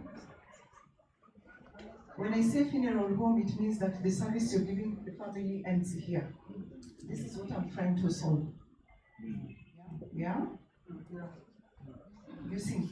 So when it comes to approval of who is a funeral home, who is a funeral service, how Kenya Airways came up about that discussion, I think we'll just have it offline, because I found those lists there, approved. Yeah. And I cannot start explaining how the process works, because I found the approvals that I've already done. So apart from that funeral service, we have more funeral services. That was just a sample of the list that I have. It is not only 8. Yeah? So we'll discuss that, yeah. So when I pitch and customers call us, and you can hear the last time I mentioned that all families in Kenya, when someone dies outside, who do they call? They call the Kenyan family, isn't it? The Kenyan family will call Kenya Airways. When they call Kenya Airways, I tell them this is the process. You'll go to the field service. They will do this process for you, so that I disconnect myself as an airline, and then the funeral home or service, you bring the body here. I don't know whether that helps. Yeah. And just to add on that, I want to tell Kenyan delegates, we are trying to work on a multi-sectoral team. We are trying to set up between Kenya Bureau of Standards, Kenya Airways, and other government agencies, so that we come up with a minimum requirement for accreditation to enable you to repart. Because I normally argue repatriation should not be based only on the institution. It should also be based on the personnel. Because you find, yes, there's an institution that's reparting, but who embalmed the body? How was it embalmed? Because if you are born, you have never gone to school, you get a certificate. Is it true? If you do wedding without any experience, you are given the marriage certificate. A patient gets a patient report as a truth. Then how come you embalm a body and you don't have an embalming certificate? You don't even an embalming report. So we are trying to work with Kenya Airways and Kenya Bureau of Standards. We say, okay, this is the facility that can do embalming. Can we have minimum requirement? Where do they embalm? Is it the same place they're embalming and the same place they're storing the body? We should just say that's why we just cut it out. Another thing, what are the minimum qualifications for those people who are doing embalming? Do they have the expertise? Yes, we understand. We are coming up with institutions that we are trying now to teach these people. But now, do this person, because the way we do it in Kenya for the people who have gone around, you take formaldehyde with water. That's why in Kenya, most of the bodies are blood pigments. Most of the bodies, whenever they leave the mortuary, either they are, you feel the odor, either if you don't come into contact with the chemical, you'll come in contact with the bad odor. It's very sad for me when you see a rodent-eaten body, and that's a very big facility. Do you want to tell me you accredit that institution to enable to even to repart? We should also look, we should invest heavily, because let's invest heavily in personnel. Once you invest heavily in personnel, we shall get everything right. I have a diploma in mortuary science. I need to certify or sign anybody that wants to leave the country, and I also get money. And with Agustino, you see. But what I want to say is that let's come up with a multi-sectoral committee, even involve the church people and other relevant governments, directly or indirectly not involved, so that we come with the basic minimum standards. With that one, we shall be offering quality service, because it's always very bad to hear these bodies from Kenya, but see how they have done it. Because people don't have complaint with bodies coming from US. Yeah, because already they are well involved. So that's a concern. We shall continue engaging so that we have something which is credible and quality. Thank you. And lastly, at some point,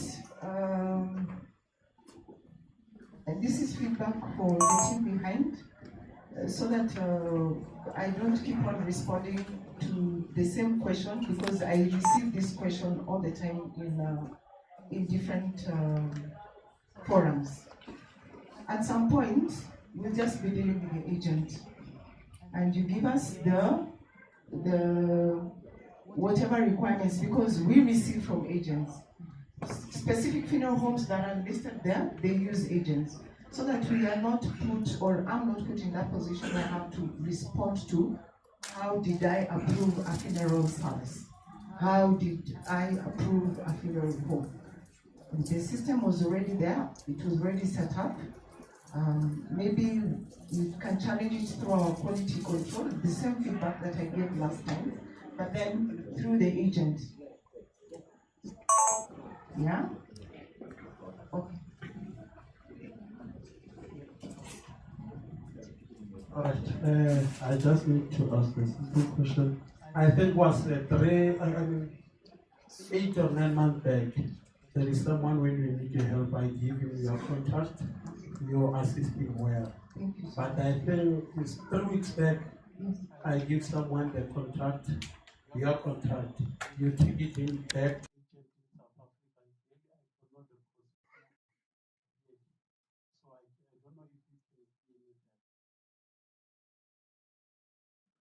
There was a time I handled them from Nairobi. You said I've handled 2 referrals. Was 8 to 9 months back. I take another undertaker, they have a body that side. So I give him your contact, your assistant. Yes. I think it's 2 or 3 weeks back. Yes. I give another undertaker your contact. Yes. You take him back to agent in South Africa, but they get assist. But I don't know what can I do. Can I give your contact or the agent contact in South Africa when they have the remain here? Yes, both ways. You can give them the agent contact, but then also when you share with us, we forward it to our South African team, then it helps also to fast track the process. And lastly, I hear you say you have 132, and I don't know you call funeral place of funeral home, the one you have. So I don't know, to be on that 142, maybe 143, what is the procedure on that? We have 132 approved funeral homes across the network. It's on the flyer. So in South Africa, I connect you with our team in South Africa. So whichever destination you're in, kindly let me know. We connect you with the regional manager or the salesperson in those regions. Okay, thank you very much. I just want to I stand just to congratulate the airline. I come from Siaya. I'm Willis Fuchia. I had a case in Siaya just recently, is 2 to 4 weeks time. And the airline was very, very much concerned with the case from Siaya. And the airline was following the standards by denying the family members not to use the airline to Nairobi, leaving. Why do I say that? You were looking at the standards of what was supposed to be repatriated to the other side.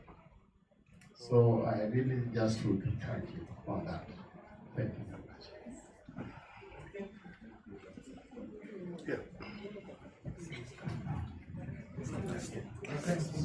Thanks, Madam, for your great presentation. Mine is not really on business, but it cuts across. And it's basically what we're doing and what Ezra and team has set up with regards to putting up those standards.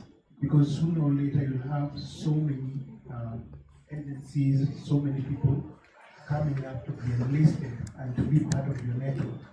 So I think, Ezra, we've got some good some work to do on this one.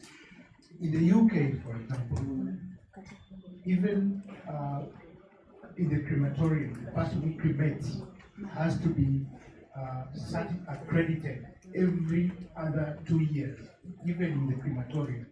So there are certain standards that we need to lay out. It's very unfortunate that we should get rodents having eaten up some body. It's not really dignified. Thank you so much. All right, I think you want to respond to that? It was complimentary. Yes. Just say thank you. I'll say thank you softly. All right, ladies and gentlemen, can we give it up to Jabez? Has he done a good job? Thank you so much. Oh, from your region?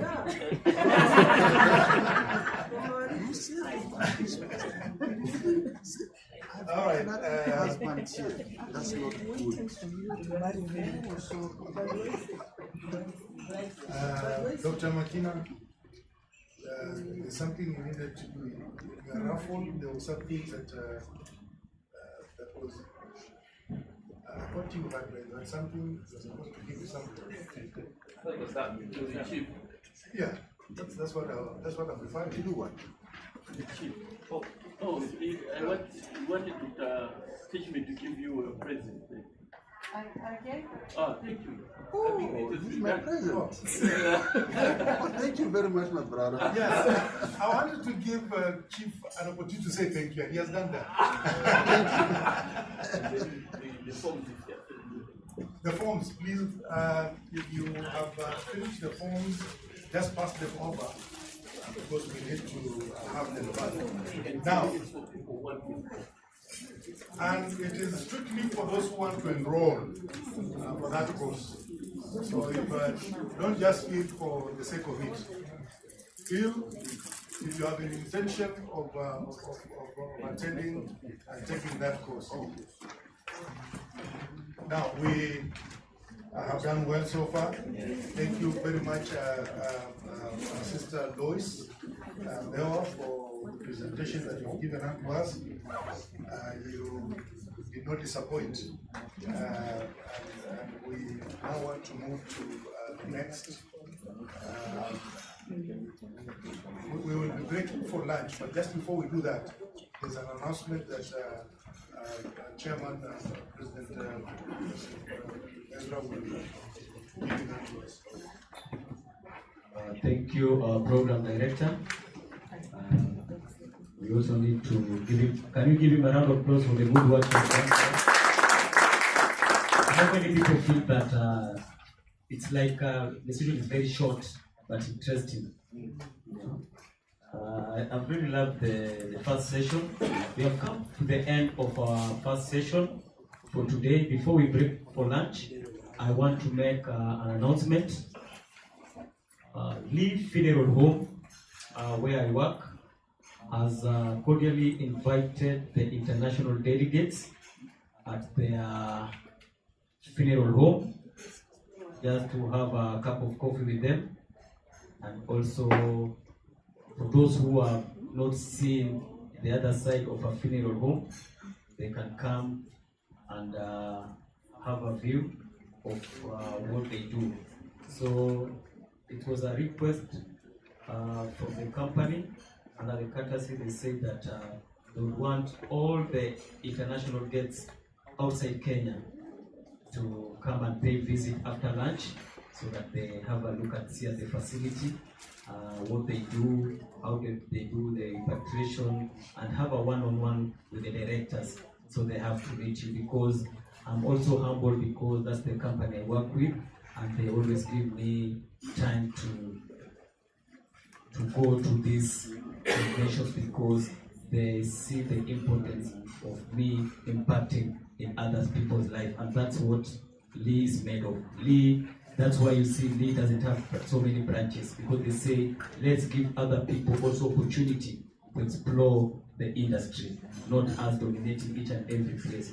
And in that few regards, there's a vehicle that will be waiting for you outside here for the international delegates. And I'd also like, with the permission, to also extend my invitation to Angela Wekesa from Kenya Bureau of Standards to accompany us, Lois from the Department of Repatriation to accompany us, so that you understand the whole concept, what she's trying to talk about. So with those, we can pray for lunch, and then we pray for lunch, and also carry your, don't forget to carry your bill card. After, thank you very much for that.